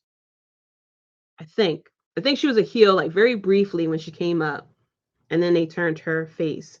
Um, but yeah, she wasn't used like overly too much to the point that once she came up onto the main roster, she's tiring. People are somewhat getting tired of her now. I'm starting to see the complaints of her retaining and stuff. But she's like I said, she's very likable as a person. When you see her do these interviews and stuff like that, like she is a very likable person. Um, Kind of like Sasha Banks was when they did that. She's 0 and 5. Yeah. I knew it was really getting up there with Asuka. And I feel bad for Asuka too. That's why I was rooting for Asuka so she could finally get this win at WrestleMania. Because she was on such a tier in NXT. And especially when she came up to the main roster, she was booked kind of strongly, of course, until she faced Charlotte Flair at WrestleMania. And then it just kind of went downhill from there. And then she was champion the one year when Becky got in I was about to say got injured, but she became pregnant. What? But yeah, Bianca should be the spokeswoman of the Next in Line program. She should. I mean, she's definitely something that WWE should be very proud of because she wasn't a person who was in the indies. She somewhat watched wrestling, but she wasn't like, oh, when I was little, I dreamed of being a wrestler or anything like that. She ran track. She wanted to run track and stuff like that. And I believe she had gotten injured, so she couldn't run track no more, and WWE took her in and brought this is who she become. So she's definitely the face of the Next in Line program, especially later on in the years if she whenever she retires or step away from the ring or something like that, she could definitely be someone a spokesperson for them and say like look what happened to me. I didn't go through the indies or anything like that. Sorry, AEW. But I was, brought up in the WWE product, promos and learning how to be a character and stuff like that. And look what I became champion, you know, first African American women's match and main event in WWE history. Got a bit of a streak going. Loved as the champ. Good point. Full blown ooze. Yes, good point with that she should be the spokeswoman. But yeah, that's definitely because that is like one of the big things with WWE. They try not to grab from the indies, that they're trying to churn out these people from the Next Online program so that they have their own like new Brock Lesnar, John Cena, Randy Orton, and Batista here. So after that match, then we had The Miz and Snoop Dogg once again. And then we had a surprise of Shane McMahon. And this kind of like people's logic kind of surprised me here because we had Shane come back, which people said, oh, there you go. That's Vince McMahon being in control. Even though when Shane McMahon was fired, it was while Vince McMahon was in power. So I'm a little confused as to that whole logic right there. But yeah, I was very shocked that Shane McMahon had showed up. I didn't hear the dirt sheets talk about Shane McMahon showing up. Now, granted, I wasn't like reading them too deeply because I didn't want spoilers like that.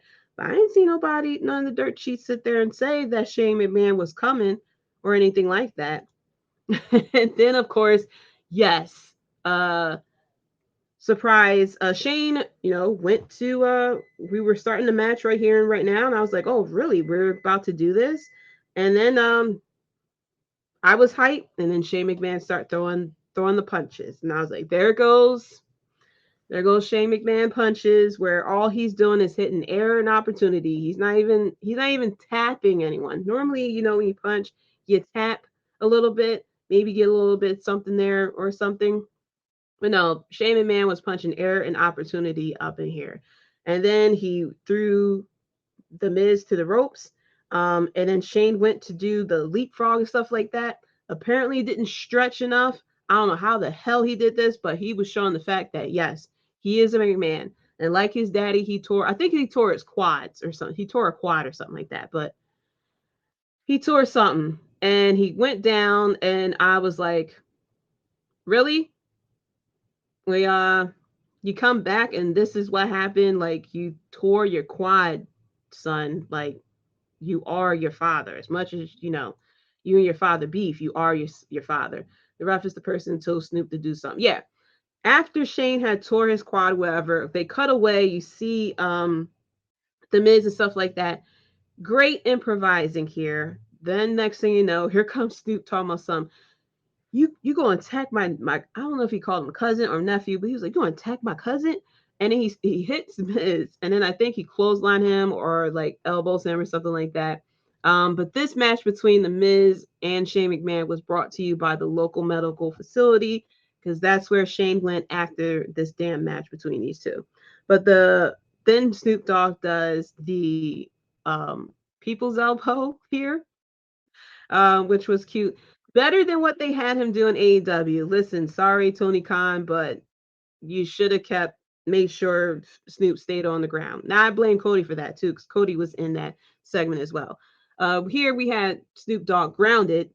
He did the elbow and everything like that. Whereas on AEW, he did you can't even call it a splash. That bad boy was a drop. Okay, that wasn't a splash. That was a drop.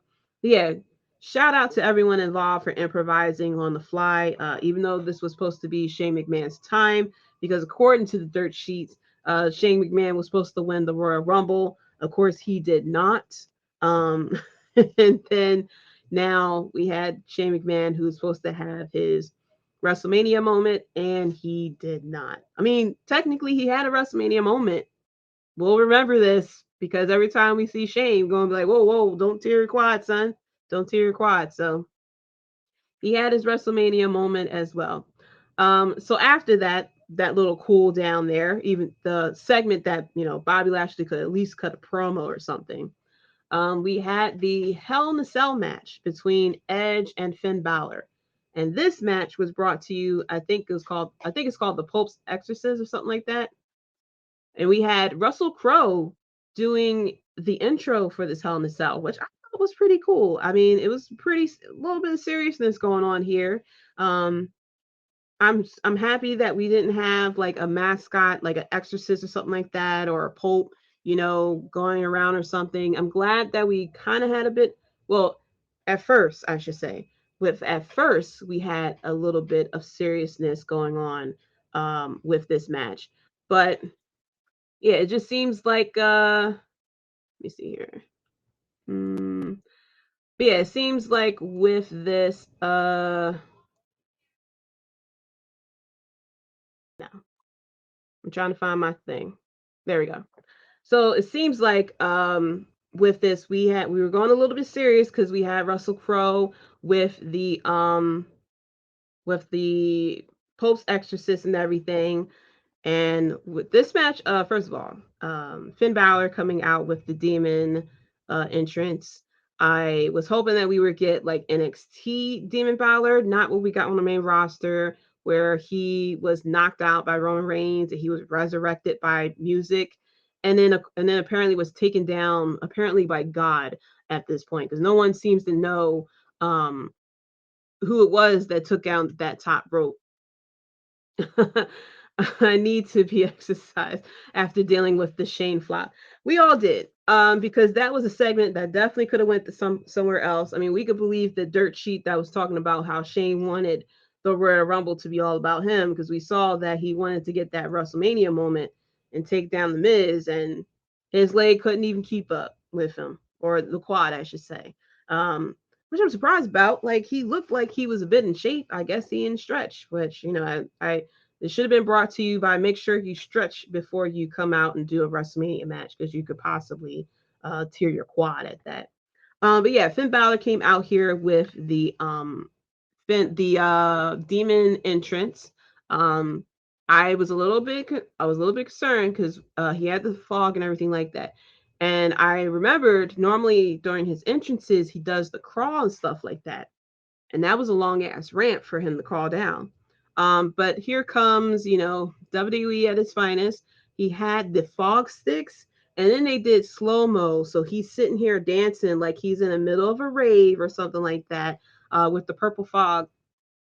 It would have been a lot better if we had, you know, people with the purple fog, but I guess we wouldn't be able to get the cool moment of Finn Balor with the slow mo, dancing with the fog. Cage IQ said, always been a fan of the demon Finn Balor. I am too. I loved him in NXT. He had such great entrances, and it was such a cool gimmick that he had. But since he came up on the main roster, it was just like, it was like they didn't know, they didn't understand what was going on. I liked how he had his human version painted on the back and the demon painted on the front. Yeah, I think it was you that pointed out during the watch along that the demon was painted on the front, and you see Finn Balor, I mean, on the back, which I thought was a cool detail as well. And he had like this spiked mohawk too during the entrance, which I thought was cool. And I love the fact that he did the original, you know, hands in the air part with his theme. Um, yes, he's been in Judgment Day for so long. We haven't heard his original theme in a very long time. So I love the fact that we got the original theme with that as well. And then we had Edge too, who came out with the brute entrance. And then they cut it to him with his, well, they cut the camera away. And then he took off his stuff and he was back to regular Edge with his banging entrance theme, which I, of course, love. Now I knew this match was going to be serious, right? And I was like, oh, cool.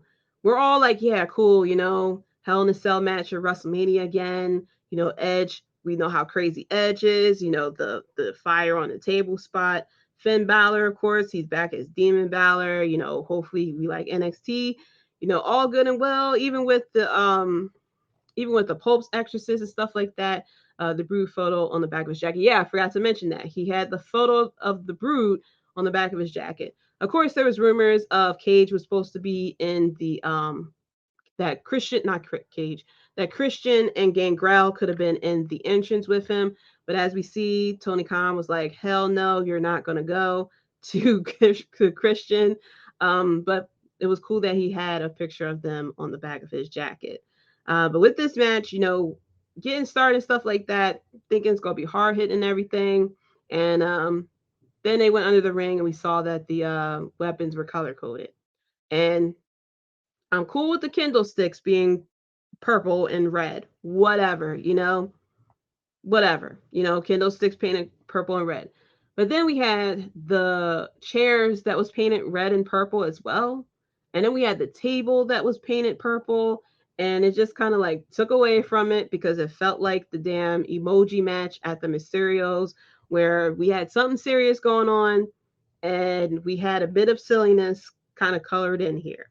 And I'm sure people will probably blame Vince for that or something. But yeah, the color coding of the weapons, I guess, for Edge to know which use this chair, not that chair type of situation was, you know, very unnecessary. But can we talk about the spot where Demon Balor had got on a ledge? Apparently, there's a ledge sitting in this Hell in a Cell out of nowhere. Never knew there was a ledge inside the Hell in a Cell.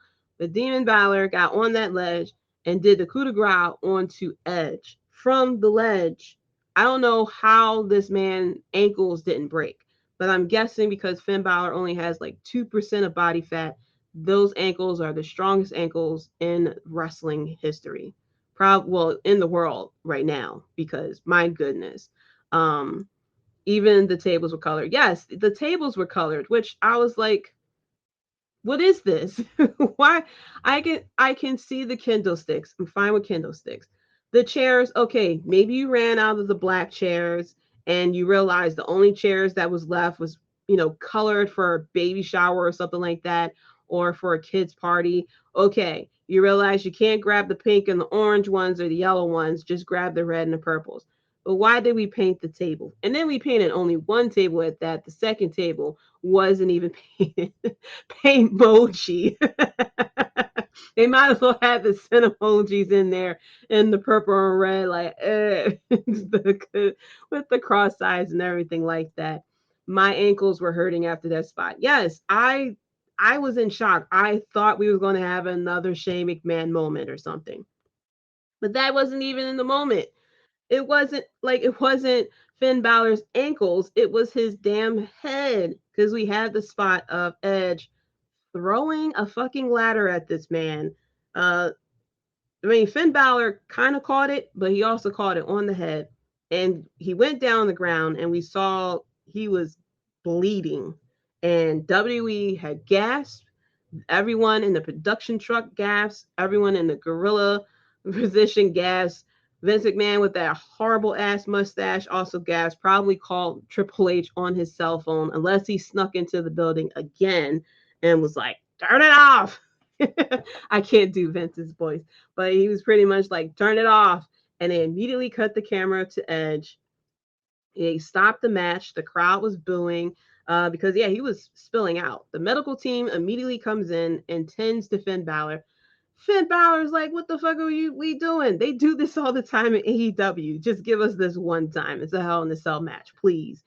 And they was like, "No, okay, we have been brought to you by Cinemoji, okay, we have been brought to you by medical facilities, the Pope's exorcist. Even though it's Pope's exorcist, we ain't doing that stuff in here, okay. We have been brought to you by Mike's Lemonade, but we are not. We do not. We are not sponsored by the color red, okay. This is not Sesame Street. Get your ass back over to them doctors and get patched up." Kudos to the doctors too, who patched them up very well, because there was a photo that I think it was Finn Balor who tweeted. It was a big ass opening in the top of the head, which I don't know how the hell they closed that cut up, that he stopped bleeding. But yes, the cut after the match, he posted on Twitter. Oh damn, yes. I don't know how they stopped that bleeding, but oh my goodness. Kudos to that medical team, because they stopped the bleeding and everything like that, and he continued on with the match. I know John Moxley was like, "Oh." John Moxley somewhere probably started bleeding after watching Finn Balor's ankles and the bleeding and everything like that. Who knows? I mean, that's John Moxley for you. He's probably bleeding right now somewhere somehow. I'm surprised he wasn't bleeding at the last Dynamite, because that man loves to bleed. My goodness. But yeah, this match was good. It was good. Moxley got mad. He was upstage. I know. He's probably like, or he probably called Finn Balor afterwards. Was like, "That amount of blood that you spilled, sir, I can do that in 5 seconds." Okay. Did they staple his head mid-match? I don't know. I guess they did. That's why they stopped. That's probably how they stopped the bleeding. Because the match didn't stop for that long either, to where as though they needed to the match didn't stop for that long either. So I guess so. But in the end, we had Edge who won the match. I thought it would be Finn Balor since it's the demon, but once again, the demon lost, which is like, damn it. Oh well. So then we come to the main event here, the match that everyone wanted to talk about, the finish your story, hashtag finish the story, against the tribal chief. We a lot of discussions about this match as well, and that is for the undisputed WWE Universal Championship match, Cody Rhodes going against Roman Reigns. I was about to say the tribal chief, head of the table, Roman Reigns, hashtag 1,000 days. And this match, it was good. It was good. First of all, Cody Rhodes coming out with the eagle wings on his back, like more and more like Homelander every single day. This man just need eventually. I mean, I'm like I said, I am waiting for him to evolve in his final form of Homelander. It's slowly happening each and every day. We had the wings on his back and stuff like that. The red, white, and blue going. Like he's right there, yo. He is right there. Um, so we also had he went ringside with his with Brandy and the baby and stuff like that. And then he took his belt off and he gave it to the kid next to Brandy and the baby. And I was like, that kid looks very familiar. And it was actually Brody Lee, aka -1, Brody Lee's son. And I thought that was really cool. And on the back of Cody's belt apparently was all the companies that he had wrestled for. I think since he left WWE as well, um, all he needs to do is start cursing and turning heel, then he'll be full-fledged Homelander. I know, I'm just waiting for him to just turn on the fans. The moment he does, but he'll probably just under babyface it and just, do something else. I was not fun of the ending, but now I understand Tripp's plan on how he wants to continue it. Yeah, a lot of people was upset at the finish of this match. I'm going to go into my theory as to why I think this match went the way it went. Yes, hashtag 1,000 days. Yeah, Devin is so happy about this. Hashtag forever champ. Hashtag thank you, Roman, with all the ones. Probably until you weren't able to type anymore, Devin. That's probably all the ones that you put into that chat. But yeah, it was a good storyline with these two. And like I said, I know I say I am the president of the Cody Haters Club, and that's with the A, not the ER. He's a very good underdog babyface. It only works when he has the great heel, like we've seen with Seth Rollins and we see with Roman Reigns as well. He wants the bloodline to implode on the inside. Yes, that's how I feel. I feel like that's where eventually we are going to go.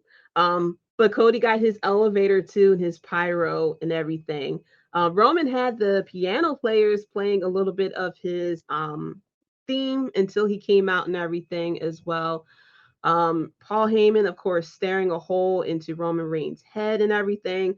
But this was a very good match. Roman Reigns, since he became the tribal chief, and even when a little bit before he turned to the tribal chief, it just feels like everything that he should have done when he was Blue Eye Roman Reigns, he's doing here, really telling the story in the match.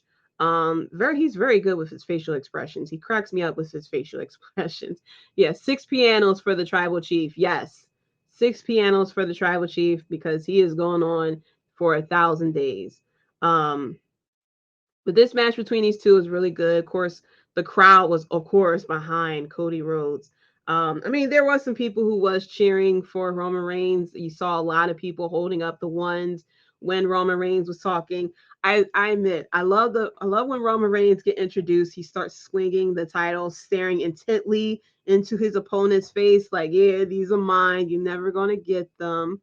But yeah, this was a good match between these two. And of course, we had Solo ringside as well. Didn't know if the Usos was going to come out because they lost their titles, which is a no-no. Okay, so we didn't know if they got in trouble with the tribal chief or not or anything. But Solo eventually got involved in this match. He was kicked out by the ref, so he goes into the back. Had a little bit of back and forth between Cody and Roman Reigns as well. We had Cody, a lot of near falls too with these two as well. And then, of course, we had the Usos come out to interfere in the match, which brought out KO and Sami Zayn. One of my favorite spots of this match was Sami Zayn giving Roman Reigns the Halua kick, which, was just poetry in that from the get-go. And then we had Sami Zayn, Roman, dropping down the Usos, Sami Zayn, KO goes the fight off to, the outside, and you see Cody, crawling over to pin Roman. That ref was down at the time. Another ref comes in, count 1, 2, and then kick out. That was beautifully done. The Usos are looking like Roman's B team now. Yes, right? They're looking like the B team at this point. But in the end, we had Cody Rhodes, who started doing the crossroad. I think he did 2 of them at one point. We had Paul Heyman, who started to distract the ref. And then we had Solo come, did the spike to Cody. And then Roman does the spear. And then 1, 2, 3. And Roman Reigns retain. Hashtag 1,000 days.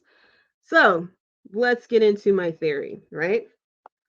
So I said that it's very possible that in the predictions, that it's possible that Roman will retain because the Bloodline storyline is the moneymaker. Everybody has been singing the praises of the Bloodline, especially when it came to the storyline between Sami Zayn and Roman Reigns, and even with the Usos.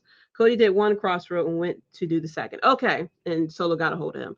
I don't know why I was thinking he was about to do a third one. But yeah, he did 1, and then Solo got him to do when he was trying to do the second. Yeah, I don't know why I thought he was doing. Maybe because this was been the third. Maybe because it was going to be the third crossroads in this match because he did one. He did 1 previously. I forgot. It was like a brief before he pinned Roman, and then he kicked out. I think. Yeah, I think that's what it was. Yeah, but the Bloodline is the moneymaker storyline for WWE right now. I mean, WWE, as we've seen with WrestleMania weekend, they're all about marketing, they're all about the money and stuff like that. So you have the hottest storyline going with Roman Reigns and this Bloodline, especially the fact that you're starting to get the implosion of the Bloodline with the Usos losing their title. And I feel like when Roman Reigns loses the title, I think that's when that will be the end of the Bloodline. And I feel like at that point it's very too soon because we just had the turn of Sami Zayn with the Bloodline, but the Bloodline itself with the Usos, Solo, and Roman Reigns, and with Paul Heyman are still very strong. And I feel like if Cody was to win the title, then it's like people is like, oh, he's going to take a break. But it's like, no, Roman can't take the break because the Bloodline storyline isn't technically finished. It would make 0 sense for a Roman to say he's the tribal chief, head of the table, and all this other stuff, and then disappear after he loses his title and just leave Solo, Heyman, and the Usos like high and dry. Like I said, it's their moneymaker. As many t-shirts they made off of this group here, every time they mention that Roman Reigns is coming to a Raw or SmackDown, people tune in. Whenever there's a segment with the Usos, segment with Roman and everything like that, people still tune in. So this is their moneymaker match with this. So they're going to make sure that they milk as much money as they can out of this Roman Reigns reign because he has been champion for 2 years and nobody hasn't really complained. People are complaining now, but it's mainly because of the Cody Rhodes. But before that, well, and a little bit with Sami Zayn, but then they pivoted with Sami and KO with the Usos, and everybody's completely fine with that. But they didn't complain about Roman Reigns this whole time. Everyone loves the fact that Roman Reigns was this champion, even with the fact that he had the 2 titles, because WWE was able to pivot that and put more attention on the US and the IC title to the point that we're all like, oh, we're okay that the champion isn't on every Raw and SmackDown. I'm okay that, he's not defending the title on every single premium live event. We were okay with it. Oh, we're okay with it. Look, the US title is important now. Look, the IC title is important now. So with this, there's like, okay, this is a very good thing. If it's not broken, don't fix it. So that's why he's the GOAT. Yes. But yeah, so they're not ready to take the titles off of Roman Reigns. Maybe they'll take the title off of him between now and Mania. Probably definitely at Mania at that point. But even with Roman holding the titles, he was taking a bit breaks here and there as well. So he didn't have to show up to everything single Raw and SmackDown. I mean, there was they did a Clash at the Castle and everything like that. I think that's the pay-per-view he wasn't at. But it was some of these premium pay-per-views, premium live events that he wasn't at, and it was a good event. So it's like, we don't need him every single Raw and SmackDown. We don't need the champion 24/7 for us to still put on a good show. Thank you. I am preaching. But yeah, so they're going to follow the money. Now, here we go to my second theory as to why I think the real reason why I think Cody was going to win. And that is because, first of all, I would like to take everyone's mind and rewind it back to a WrestleMania 31. And during that time period, there was someone who came to the country to the company who never came to the company, never jumped ship when they took over his company and stuff like that. And that was Sting. And Sting came over to WWE as a surprise. Everyone was hyped and stuff like that. And come WrestleMania 31, he faced Triple H in the match. And what happened to that match? Do y'all remember? It turned into WCW versus WWE. And they had D-Generation X in Triple H corner. And they had NWO in Sting's corner. I didn't watch WCW like that. And even I knew that that NWO and Sting were not the best of friends. And on top of that, if you're a smart wrestling fan, you would know that two of those members that are in the NWO are friends of Triple H's. And they turned that whole thing into WCW versus WWE. WCW was dead, okay? It was brought out for how many years? And at WrestleMania 31, we needed a WCW versus WWE match, even though WWE had won. We're going to WrestleMania 40 in Philly. Yes, the tribal chief may be there defending the match. Now, I hope that it's not going to turn into another Undertaker situation where we all showing up for the tribal chief and then he loses. Why did the chicken cross the road? Why did the chicken cross the roads to acknowledge the tribal chief? One's in the chat for that one. That's a good one. But yeah, y'all remember that turned into WCW versus WWE for no reason at all. I feel as though at WrestleMania 39, this was technically AEW versus WWE. People don't realize Triple H is a petty person. Do y'all forget like this is Papa H and stuff like that, but y'all forgot the man that he was before he became Papa H. That's a petty man. I mean, he was involved. Now I forgot my source, so you can call me a dirt sheet for this or whatever. But I swear I heard he was involved in the Montreal screw job. Like he was somehow involved in what happened in the Montreal screw job. He's petty. He's part of the McMahon family. You're going to sit here and tell me, okay, that Cody Rhodes in AEW, he didn't come after Vince McMahon. He didn't come after Shane. He didn't come after Kevin Dunn. He didn't come after Stephanie. He came after Triple H. He's the one who did the throne. He did the golden shovel. He did the little being the elite segments where he had a Triple H look-alike and everything like that. He didn't say anything else like that about Vince McMahon. The only thing else he did was have this anti-WWE culture going on. And you're going to tell me that WWE brings him over and they're going to take him and beat their champ, who they made champ for 2 years? No, it wasn't going to happen. This was technically AEW versus WWE. And I wondered why they let Cody Rhodes keep that theme and kept everything that he was in AEW. And that was for this moment so they could sit there and show the world that WWE will always win in the end. And yes, they did pay him. They brought him up and all this other stuff. They did the same thing with Sting. They brought him in here. They built him up and everything like that. He had the feud with Seth Rollins and everything like that and everything. And they built him up for WrestleMania and he lost on the grandest stage of them all. And they did the same thing with Cody Rhodes. They brought him up. Yeah. Oh yeah, we'll make you top guy. Oh yeah, oh yes. Oh, we'll put you in the title match. Have the fans love you exactly the way you wanted to be booked in AEW. And they sat there and put him against their top guy and was like, we're not putting the title on you. Because you know what that means? If they did give the title to Cody Rhodes, that's a win for AEW. That's showing, oh, even though Cody Rhodes did come from WWE, he came back a better person and a better marketed person because of what happened in the Indies and for AEW. And if they had put the title on that man, that meant that would have been a win in Tony Khan's book. Okay. because that shows Tony Khan is able to market that man. If Cody had never did AEW, if he had just New Japan and came back, he wouldn't have been as hyped or as loved that he is now. He was very hyped up for WrestleMania last year because of AEW, because, oh my God, he's coming from AEW.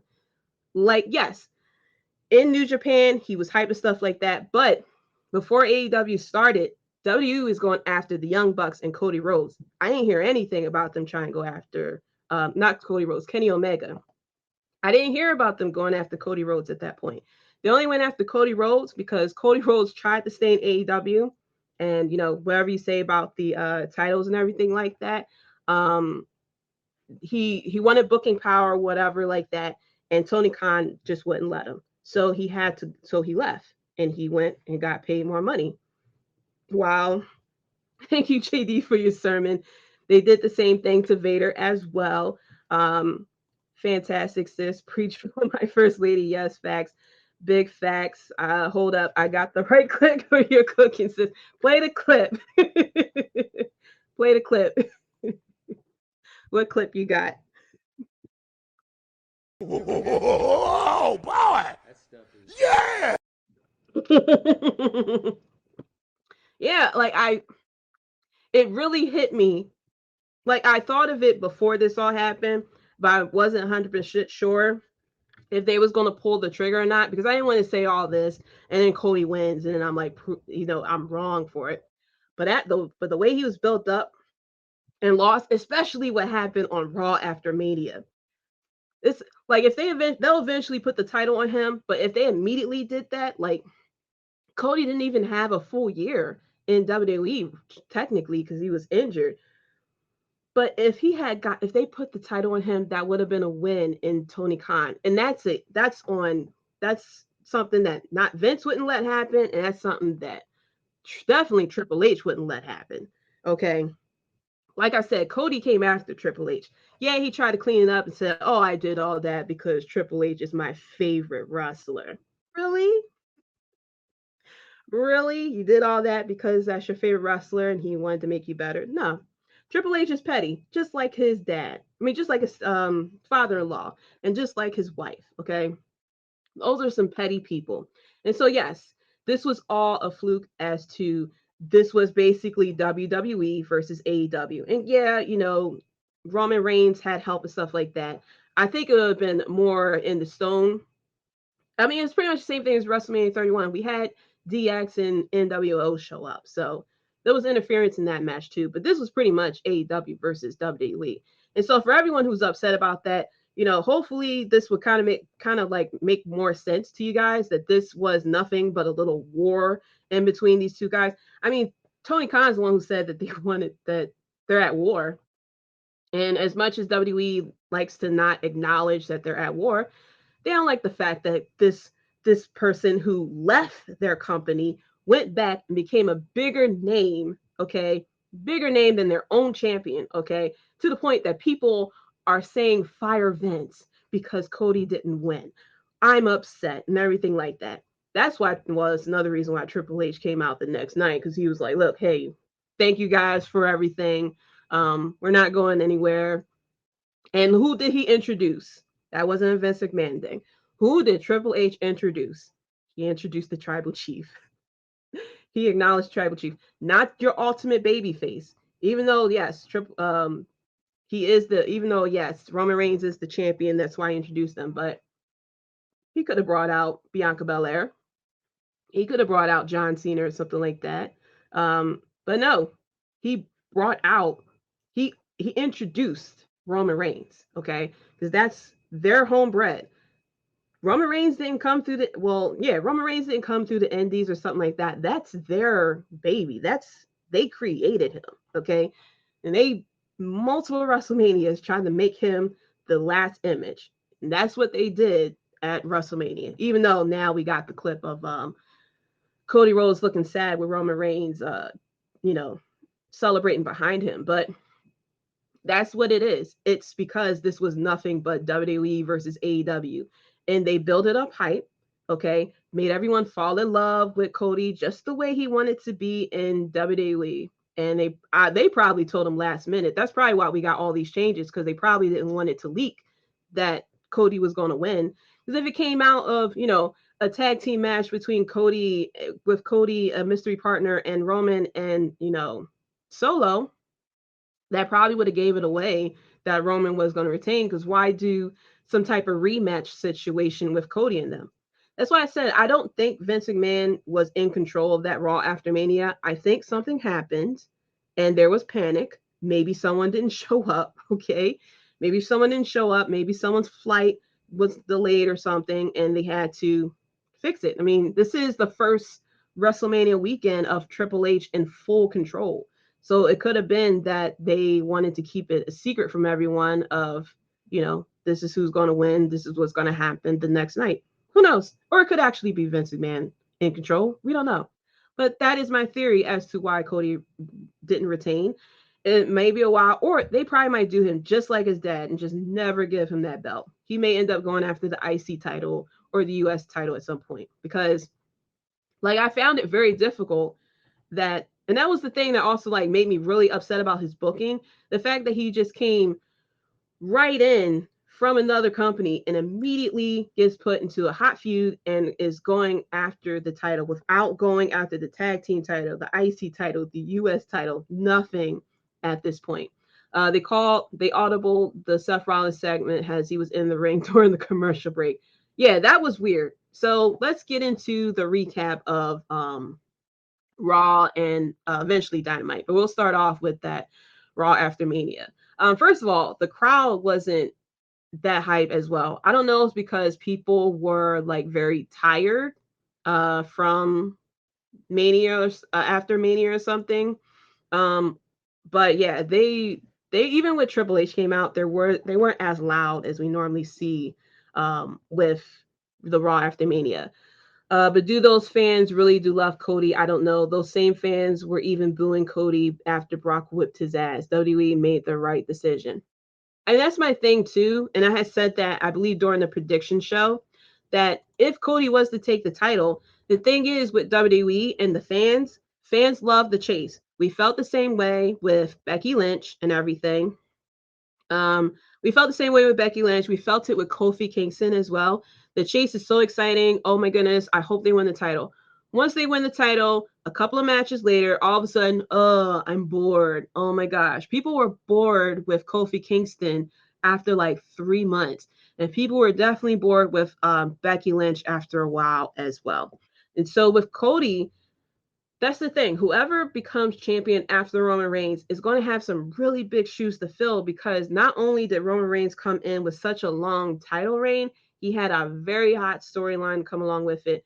And he had very good feuds as well. I mean, even though it was a mini feud with Seth Rollins, it was still very good feuds. I mean, feud with Cody Rhodes, even the feud within the Bloodline and Sami Zayn and stuff like that. So whoever is champion after Roman Reigns is going to have to carry such a big, heavy load of, not only being a strong champion and having strong storylines, but you have to be a strong enough character for the fans to really like, for no matter how long this feud is for them. It could have happened with Bianca if she didn't drop the title in 26 seconds to Becky. Yeah, same thing with Bianca. If Bianca had held the title this whole time since she won it from Sasha, people have been bored. People are fed up with Bianca now. They were upset that she retained the title. So it's just yeah, you want Cody. I think it would have messed up Cody a lot more afterwards. I think it would have messed up Cody a lot more if he had gotten the title now, because he's such at a hype that it would have been such a high expectation for him to really have this strong title reign. And I think fans would have turned on him eventually, and he would have been stuck because he would get booed. The Raw after Mania is always associated with loud crowd debuts, and new concepts in the last 2 years have kind of fallen short of both. Yeah, I think it's because WWE wasn't really negotiating for any. Normally, there's call ups and stuff like that. I think what really messed up WWE is the new NXT, because last year NXT 2.0 was very new, so no one was ready to really be called up like that. And I think this year too, with NXT 2.0, it feels like maybe there was no there really wasn't any. I mean, they could have brought up Braun Breaker, but they like NXT isn't as marketed or as widely known as it was with the Black and Gold NXT. Like with NXT with the Royal Rumble, I don't even think they had any male NXT wrestlers in the Royal Rumble. I think the women's had some NXT wrestlers, but I don't think the NXT. I don't think any NXT wrestlers was in the Royal Rumble. I could be wrong. More than 2 years, basically. Yeah. Yep. Yeah, more than 2 years. Yeah, the like I think it's because yeah, basically women had 3 to 4 whereas there were men. Exactly. So if they had called up Braun Breaker, you run that risk of people like, who the hell is this? Especially now that we don't have the Black and Gold NXT, where it's widely known with the same crowd who was there at the Raw after Mania. Not on top of and then on top of that, a point too, because of AEW, it's very possible that a lot of the loud crowds and stuff like that, and a lot of the international fans aren't going to the Raw after Mania anymore, especially if you have the 2 nights. Normally you go, I know that people like to stay in the city for more than one night, but it's more likely the same crowd from night 1 and night 2. I mean, you're going from when I don't know if Ivans is still in the chat, but from like what time did they open the doors to like midnight? Well, midnight on Eastern Coast, but it's still a long period of time of like 4 or 5 hours, especially if you showed up there early of night 1, and then another 4 or 5 hours of night 2, especially if they had things going on early in the day and everything, the traffic of trying to get home and stuff, and then having to turn around for the next Raw after Mania.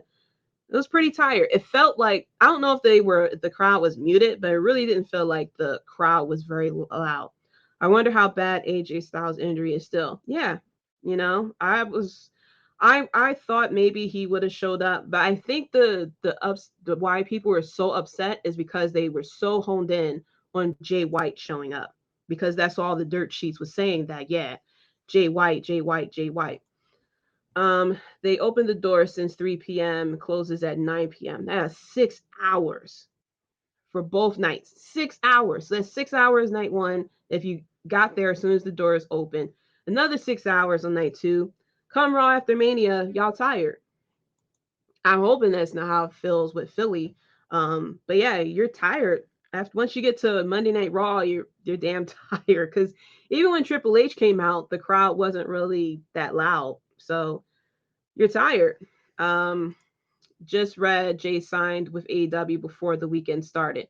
Not a lot of people even read that, because I didn't hear about that, and there was still people like rumbling during the weekend too of Jay White possibly showing up at Raw after Mania. Tailgating since 1 p.m. those 2 nights too. Exactly. Especially if you was doing things during the day, going out to get a big lunch, tailgating and everything. Yeah, by night 2, you're tired. Your favorite didn't win the title match. Well, not you, Ivan. We know you were hashtag 1,000 days. But yeah, your favorite didn't win. And then on top of that, yeah, you're tired. So the Raw after Mania was a very weird show. Yeah, you may have thought that maybe Vince was involved, but Vince normally has very good Raw after Manias. I mean, before Triple H took over, really, Raw after Mania was consistently very good. Now you can say it's because we didn't have AEW. It's very possible because of inflation or whatever, because you had the NXT Black and No call-ups and stuff like that. But normally Raw after Mania is really good. And I think it's because now, instead of them trying to book as a great match, I feel like maybe have gotten rushed because they weren't exactly maybe because they was trying to keep everything such a secret. That's why things started slipping to the time, stuff like that. Normally it's all about who's going to show up and things like that, and the craziest thing happening. But yeah, it was a very weird Raw after Mania. We'll see what happens at SmackDown as well. Raw had fans confused, quite like what the fuck, and some were tired as well from every event as well. Yeah, because then also too, I think wasn't SmackDown, and SmackDown was in LA as well too. So you had SmackDown, and then you had, first of all, you had SmackDown, then you had the Hall of Fame, then night 1, night 2, and you're coming out with Raw after Mania, and then especially if you were doing other events that was in LA as well. Um, the last couple of years, Raw after Mania has been lackluster. It has been, I think, because of the NXT 2.0 and everything to it. Well, it's probably because of the 2-night concept of WrestleMania, especially if you've been there since SmackDown. Yeah, because after SmackDown, you had the Hall of Fame. So yeah, you're very tired by the time you come to Raw after Mania. I think ever since the pandemic, too, it hasn't really been, Raw after Mania hasn't been that good. So yeah, it's just weird. I mean, we'll hope maybe next year NXT would be good. Forgot NXT Stand and Deliver in the morning on Saturday. Yeah, too. Especially if you went to NXT Stand and Deliver, that's a, like, you worked a full job this past weekend. If you went to SmackDown, Hall of Fame, NXT Stand and Deliver, night 1 WrestleMania, night 2 WrestleMania, and then the Hall of Fame, because all the other years it was mainly night 1, you got some rest and everything, maybe you slept in so you can stay up for the one night WrestleMania, and night come Raw after Mania, you was just mainly hype. But yeah, it's just, I feel as though it wasn't Vince. I could be wrong, it could very much have been Vince, but I think it's just like it was people not being prepared for Raw after Mania. This was Triple H's first full WrestleMania weekend. Who knows if he didn't learn how to do everything from Vince McMahon at that point. Yeah, long weekend. And so at the end, the fans are tired. Probably the wrestlers were tired. A lot of the wrestlers were in the same gear that they wore at WrestleMania. So a lot of people was tired at that point. But yeah, this was Matt Riddle was the surprise with this Raw. So it wasn't that exciting. I mean, there was a few things that was fine that they did. We saw a little bit of Omos as well. Very weird of Seth Rollins making that little cameo. We had a cool segment between Bianca Belair and Rhea Ripley as well. We had the Street Profits going against KO and Sami Zayn as well. So there was little things that they had here that was pretty good, but it was a very weird Raw after Mania. We'll see, like I said, what happens with SmackDown. Maybe SmackDown will be a little bit better because they have now the wrestlers and everyone has that bit of a, letdown and everything like that. Mick Thompson, what's up? I just see your, hey, what's going on? Thank you for tuning in as well. Yeah, it was a very weird Raw after Mania, but maybe we'll stop putting a lot of emphasis on Raw after Mania from now on, because maybe it was just too much pressure. I think it's because it's just too much pressure to get that signing, because normally there's a call up, there's a signing and stuff like that. Maybe it's just been too much pressure for surprises, stuff like that. Very similar to Royal Rumble, because people felt as though Royal Rumble has fell off these past couple of years, because normally there's returns and surprises, stuff like that. And recently, WWE has just been working with their own roster. So maybe this is a sign of things to come, of WWE just working on their roster and eventually,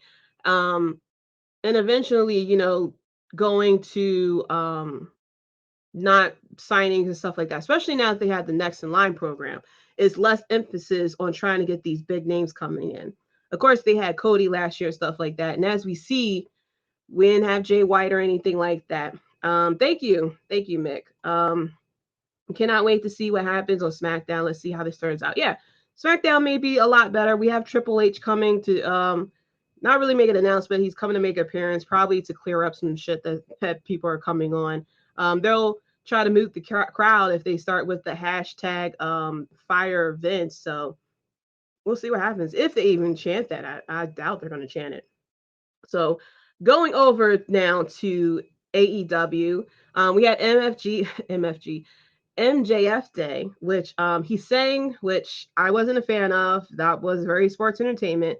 It reminded me of when The Rock used to do his concerts, and I hated when he did the concerts too. I thought it was like, okay, if you want to sing, go put out an album or something like that, but don't take up time in a wrestling ring and sing and put on a concert.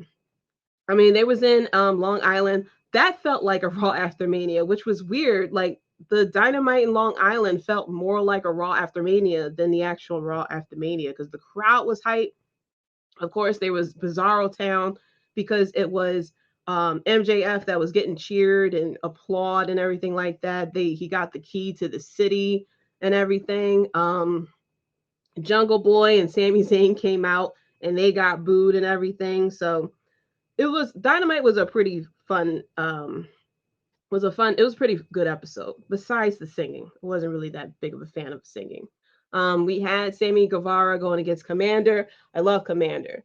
He runs those ropes a lot. I mean, he ran those ropes like what 3-4 times during this match. I'm like, all right, dude, just do it once a match to keep it special. We don't got to see it. You playing it out at this point, running the ropes 3 or 4 times. Even though it's like very, I don't know how the hell he's able to run the ropes the way he does. He's like, I don't know. That's a very good balance. But this was a fun match between Sammy Guevara and Commander as well. We saw Old Man Keith Lee challenging Chris Jericho. You can see on Chris Jericho's face that he is still upset the fact that Seth Rollins had 80,000 people singing his theme song. He was cutting a promo talking about Adam Cole, but you know, you kind of put correlation and feel like, you know, you upset that Seth Rollins had people. You're upset that Seth Rollins took your idea with the crowd singing your theme. We also had the Acclaim and Billy Gunn with the JAS as well. Billy Gunn is just living the damn life, yo. He is so over. He's just having a lot of fun scissoring and everything like that. And look at the other people that he's in his faction with. Triple H over here sweating bullets. His father-in-law, you know, with the weird crooked ass mustache breathing down his neck. We got a Road Dogg who was, you know, pretty much begging for a job at AEW, not getting the job, and then now he's in WWE. Probably might get fired again. Who knows? Shawn Michaels looking, you know, stressed and everything like that down in NXT with all the damn kids. We had Grayson Waller sitting there complaining to him. We got people coming up to him asking for favors all the time. And here go Billy Gunn just selling shirts and just his kids are slightly over. He's with the most over tag team and everything. He's just, you know, living the dream right now. Just living easy and everything. We also had, first of all, Bryan Danielson, Daniel Bryan Bryan Danielson as a heel is the best thing. He's so good as a babyface, but him as a heel, he's just as good, which is very rare for a lot of wrestlers to be able to be a heel and a face and have it work both ways. But he was cracking me up because the Blackpool Combat Club was going against some jobbers. They, of course, got defeated. He picked up the mic and was like, you know, we have nothing but a bunch of amateurs out here, you know, and we're the best pro wrestlers. And he loves pro wrestling. He's pretty much kind of like similar. It's pretty much the same thing he was saying when he was going against Kenny Omega, that he loves pro wrestling and he's the best pro wrestler in the world. And then he sat there and took a shot and was like, well, after this past week, I know we're the best pro wrestlers in the world. And then Hangman Page comes out, and then Brian goes, oh no, here comes an amateur. Here comes an amateur. And then, of course, he leans back in the corner. He goes, all right, what you going to do now, Hangman? Hangman comes in. Of course, it's 3 against 1. He gets jumped. And then Bryan Danielson was like, he was like, this guy's an amateur and no one loves you. He's like, no, who is anyone going to come out of the back to help out? No, because no one loves this man. And I'm like, damn, yo, this man, we just had Hangman Page stop drinking. You're going to bring this man to start drinking the fuck again. Like, goodness gracious. But heel Bryan Danielson is so good. How the director Chris from Circle Debate calls Bryan Danielson, he calls Danielson Bryanson. Listen, this name switch keeps fucking me up because I'd be wanting to call him Bryan Daniel. Daniel Bryan. And I keep saying Daniel Bryanson, and I keep saying I keep wanting to say Bryan Daniels, Brian, like the name switch is just too much. Like I'm used we're so used to calling you the other way, and all he did was just flip the names, and it's just fucking us all up. Brian Danielson was big mad. Do you think Brian Danielson is the leader of BCC? Because it felt like it. It does feel like he was the leader of the Blackpool Combat Club. Like I said, he's so good on the mic because he was like, amateur. No one loves you. No one loves you because you're amateur and everything like that. And it's just like, sir, man, who hurt you? Who hurt your feelings about, like, Vince really hurt your feelings that much about the whole B plus player that you are. You just love pro wrestling. You hate amateurs. Like, some of the, I guess some of the things he was saying to John Cena that time was like he really felt that way. Like, you are you are not a pro wrestler. You see, really loves pro wrestling up in here. So yeah, I thought that was hilarious, that segment with Brian Danielson, because he was like, "Is anyone gonna come out here for you?" No, because no one loves this man. It's just like, sir, like, stop it. He's already dead. Oh, what's good, TK? What's good, First Lady? Happy birthday and congrats on 4 years. Thank you so much. Thank you so much. Go be sure to check out the Tim King show as well.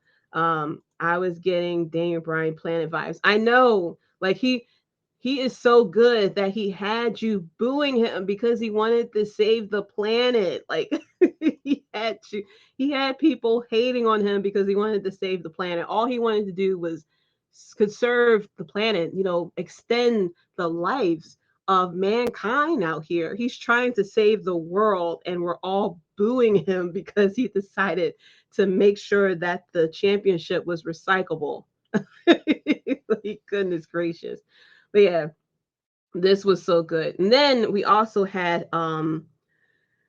the main event of FTR going against the Gun Club. If FTR loses, they'll leave AEW. So of course we saw Triple H rubbing his hands, watching the monitor closely, hoping that FTR would lose, so he can immediately pick him up. Was like, "Hey, look, guys, please, I would love for y'all to come back. I know I have tag teams here, but I miss you guys. I really miss you guys." Um, Tim saying big time Captain Planet vibes, fickle amateur. Yes, I use the word fickle now whenever wrestling fans starts doing their stuff. When I was talking to the hubs about what was going on with hashtag fire events, I was like, sometimes wrestling fans are really fickle. Like, he really taught us a word from the dictionary. I never used the word fickle until Daniel Bryan. Now we know the word amateur, to know the difference between amateurs and pro wrestling, and to love pro wrestling and know that he is trying to do all of us a favor by ridding AEW of amateurs. So him with these key words, because he kept saying amateur. And then when, oh my gosh, and then when Hangman Page was getting beat up, he was like, amateur, you're nothing but an amateur. And I was like, oh my gosh, this segment is just so good. He's so good at being the heel. Oh my goodness. But yeah, like I said, Triple H sitting there rubbing his hands together. He was like, listen, I wasn't able to get Jay White, but if you guys just please lose for me, I would love to have you guys out here.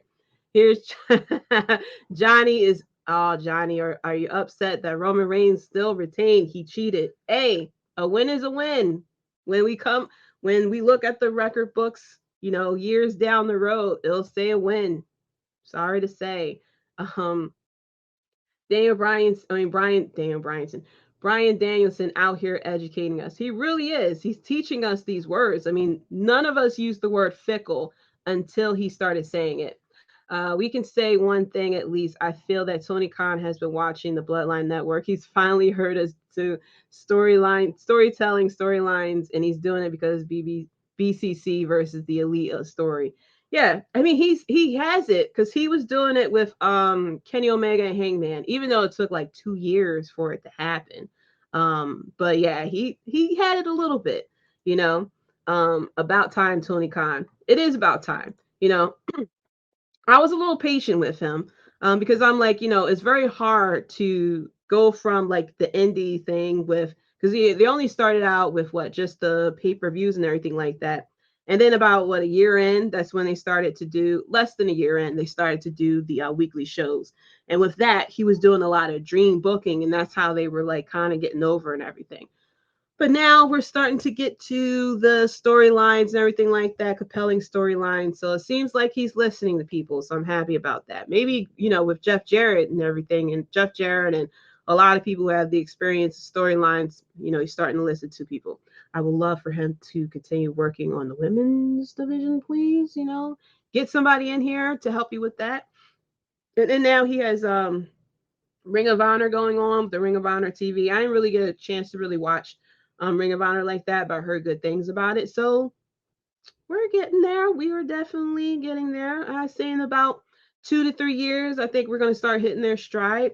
We had the announcement that Tony Khan kept saying, I have a big announcement. Oh, I have a big announcement, guys. Ooh, hey, I know WrestleMania is going on, but I have a big announcement. And I will say it was a very good announcement. First of all, Nigel McGuinness is all elite. But he also mentioned how now they're going to have All In.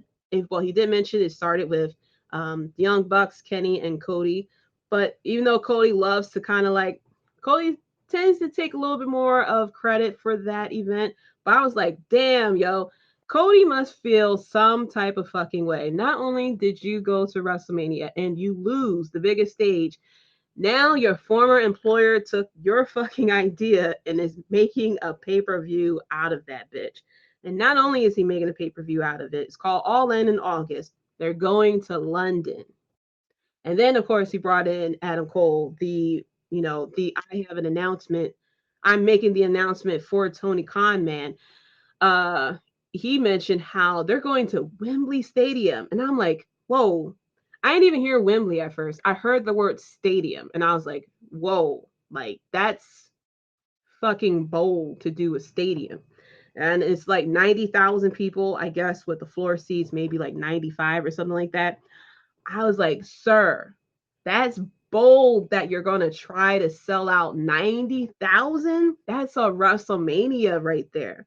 Like, there is the rumor in the dirt sheets that he wants to do like a multi-day thing like WrestleMania, which I'm like, about time. Like, you should have something that there should be a pinnacle of where all your shit is going to end at. Like, we all know storylines 9 times out of 10, except for what we had with Roman Reigns. Storylines 8 times out of 10 ends at WrestleMania, or there is a point where people get titles at WrestleMania. And it should be the same thing with AEW. There should be a point in your storyline where this ends here. That way, your stories aren't continuing on for ever and ever like we had with some of the storylines that we had. But if they are able to sell out Wembley Stadium, I think everyone needs to shut the hell up about the attendance in America. And then people were saying, oh, they're not going to sell it out because it's expensive to get to London and then the traffic and it's difficult to get into the stadium. I was like, if WWE was to announce Wembley Stadium, there wouldn't been y'all wouldn't have had none of this to say. Okay. I think it could happen. I think they can sell it out because especially if everybody's coming in from all over Europe to come and check it out. I mean, everybody comes to the US and I'm sure those tickets are a lot more expensive than coming over to London. So I think it could happen. Tickets go on sale in May, so they got some time. They have Jay White, so I think it could happen. They could sell it out. All they gotta do, boom, Jay White versus Adam Cole, Jay White versus Kenny Omega. Hell, bring in Will Ospreay, have Will Ospreay going against Omega or something like that. It can happen if he has the right card and everything like that, and hop it up. I'm sure Americans gonna travel over to London to see that show. So I think it can happen. If it does happen, you got something on your hands, sir. You can go to London, England every year for All In. But I thought it was funny that it's called All In, not All Out. So I don't know if they're gonna do All Out because All Out would be that next week in Chicago. So I don't know what they're gonna do here, but I'm very intrigued. I'll tune in. I'll definitely tune in. I'm very interested to hear how many tickets they sell come May 5th. It might take some while. I don't think they're going to sell out first day. I think they're going to sell a lot of tickets that first day. I don't know if they're going to sell out the first day. If they sell out the first day, applause to them. Applause to Tony. Okay, applause to Tony for that one. But with the main event of the Gun Club versus FTR, first of all, I was this close of getting a Gun Club T-shirt. That entrance they did with playing 50 Cent and everything about their entrance was so good because the camera swung around. You see one of the Gun kids, do that. The other one sitting there singing the words. And then he spat out the water right on beat. I was like, oh man, this entrance was so good, yo.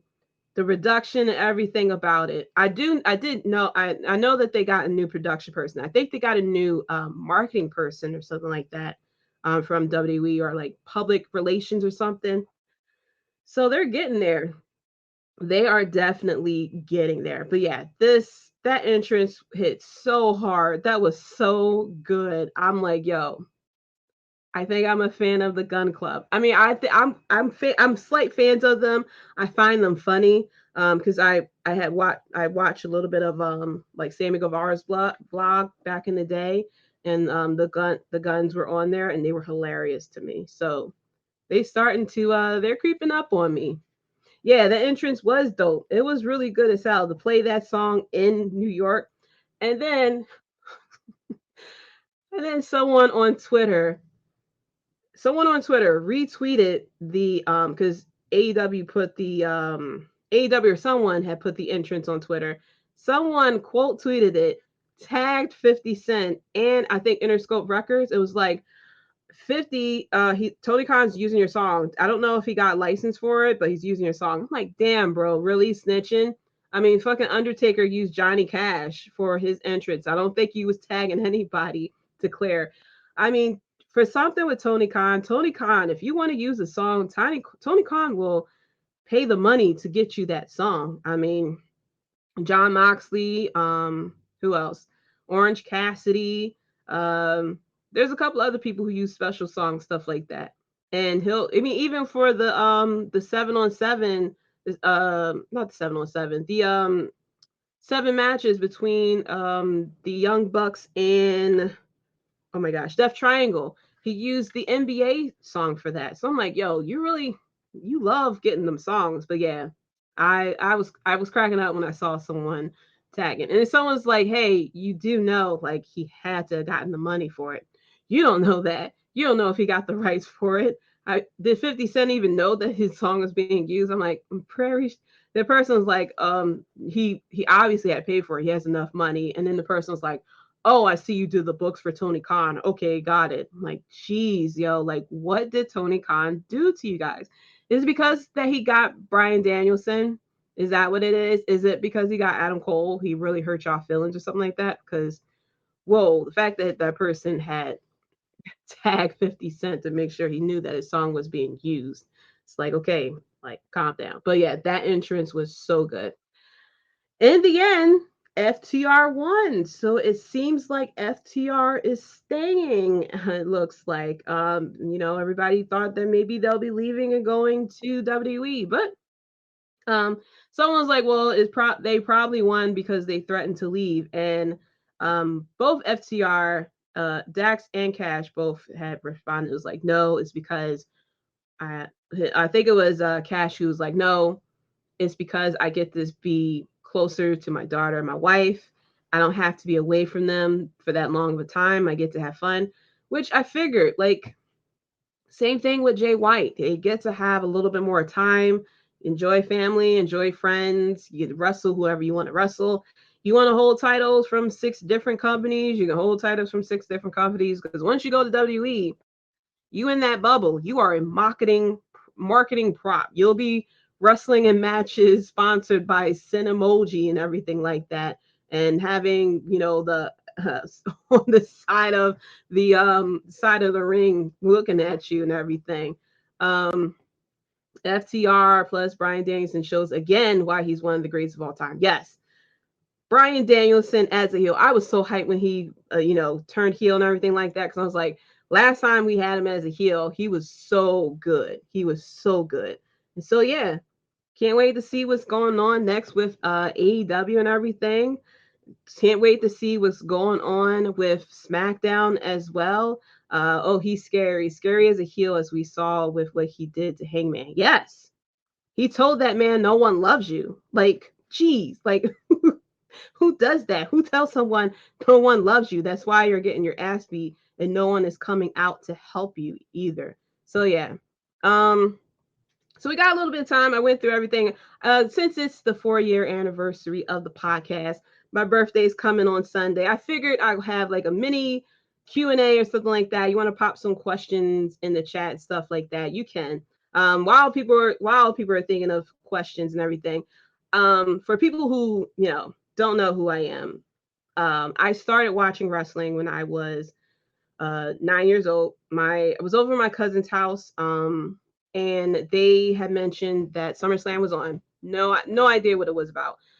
So they turned on SummerSlam. This is SummerSlam '92. The first match that was on was the Ultimate Warrior going against Macho Man Randy Savage, and that was like crazy to me, because I never seen anything like that. And so when I saw these two, I was like, yo, this looks like some like superheroes brought to life. And I was a tomboy growing up, so I was into Batman. I wasn't really into animes or anything like that, but I loved, like, I didn't read a lot of comic books, but I loved like the comic book look and stuff like that.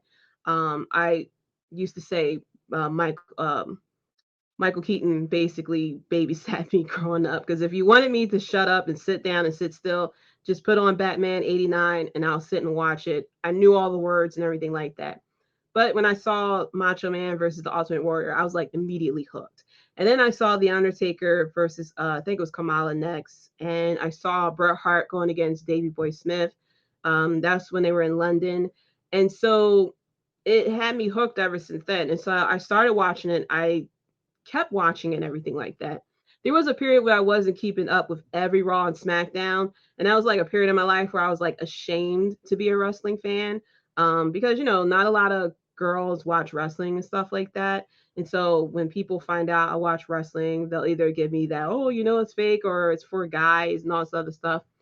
So I call that my like girly phase, because I didn't watch wrestling. I kept up with wrestling. So like I watched like Wrestlemania and like a pay-per-view, stuff like that. But I didn't keep up with every single Raw and SmackDown. So like around the attitude, no, I saw all the Attitude Era, but I would say maybe a Ruthless Aggression era. Like I saw it, but I didn't keep up with every single Raw and SmackDown. So I knew like the general sense and storylines that was going on back then, but I wasn't like too keen on every single thing that came in. But I started watching again maybe in like 06, 07 ish. I started to like really pay attention to it again. Guy with the Hubs, who is a wrestling fan as well, and he's not like he's a wrestling fan. He's a big wrestling fan of the Ruthless Aggression. He's a big Brock Lesnar fan, but he's the one that kind of like was like you can watch wrestling. You're not a weirdo for watching wrestling. So I started really watching it all over again, and of course I kept up with the pay-per-views and everything. And yeah, I used to do, and what started the podcast, I had a YouTube channel actually, and I used to do, it was sort of like Botchamania, but I just like took clips and made funny things out of it. Like I did like an infomercial for Dolph Ziggler, because how well he sold he sold people's moves. And so I made like an infomercial about, oh, do you want someone to sell your move and make it look more, powerful than what it really is? And I was like, call Dolph Ziggler, stuff like that. But it was a lot very time consuming and everything. And I got a little bit discouraged because it was just so time consuming. I couldn't keep up with it and everything. And I thought about doing a podcast and everything, but I was like, I don't know. And it was the Hubs once again who was like, you should do a podcast. And the funny thing, right? So y'all never gonna believe this. So he encouraged me to do the podcast, but I wasn't 100% sure if I should do the podcast. and he went and he got a cameo done by Ryback. Stay with me here, okay? He got Ryback to do a cameo, or like he asked him, and he asked him about, I guess me. He pretended he was me and asked Ryback, I want to do a podcast. Do you have advice for me? And kudos to Ryback. Ryback, you know how cameo is supposed to be like 1 minute or something like that, but Ryback actually spent like 5 minutes giving advice about podcasting and stuff like that. So, kudos to him for that. Not saying he really got me involved, but he definitely gave some really good advice about starting out in podcasting and stuff like that. And so, I started it. I was like brainstorming it and everything, and when AEW got announced and stuff like that, and I launched the first episode. It was April 5th, right before that Mania and everything, and I've been pretty much keeping up with the episode since. There's some times where I had to stop. I mean, there was I had deaths in the family, stuff like that, where I took a mini break and stuff like that. Even this past winter, I took this past holiday season, I took a mini break as well. But yeah, I've been soloing it, more solo than solo Sokoa over here. But yeah, I've been, doing my thing and everything. And I met a lot of people along the way, who, because even before when I did the YouTube and my podcast, it was maybe a 2 to 3 year period before that. I was, talking on other people's podcasts as well. And, I started to do my podcast and everything, started to get support. Shout out to the Clark Street Wrestling Podcast and everything.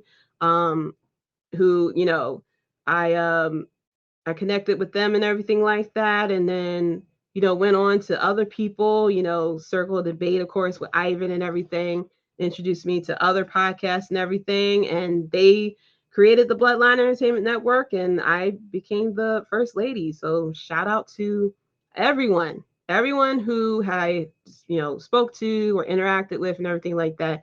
You all helped me as far as getting to year number 4 and way beyond. So thank you to everyone who has been listening these past 4 years. Thank you for, tuning in and everything like that, whether you reply to me or you're just lurking in the back, stuff like that. I appreciate it all because, without you guys listening and interacting and stuff like that, I wouldn't be here. Because, I have the hubs and everything to talk to about wrestling, but, we all like to talk to other people about wrestling as well. So it's been very fun, talking to people and hanging out and everything, and talk about wrestling and stuff.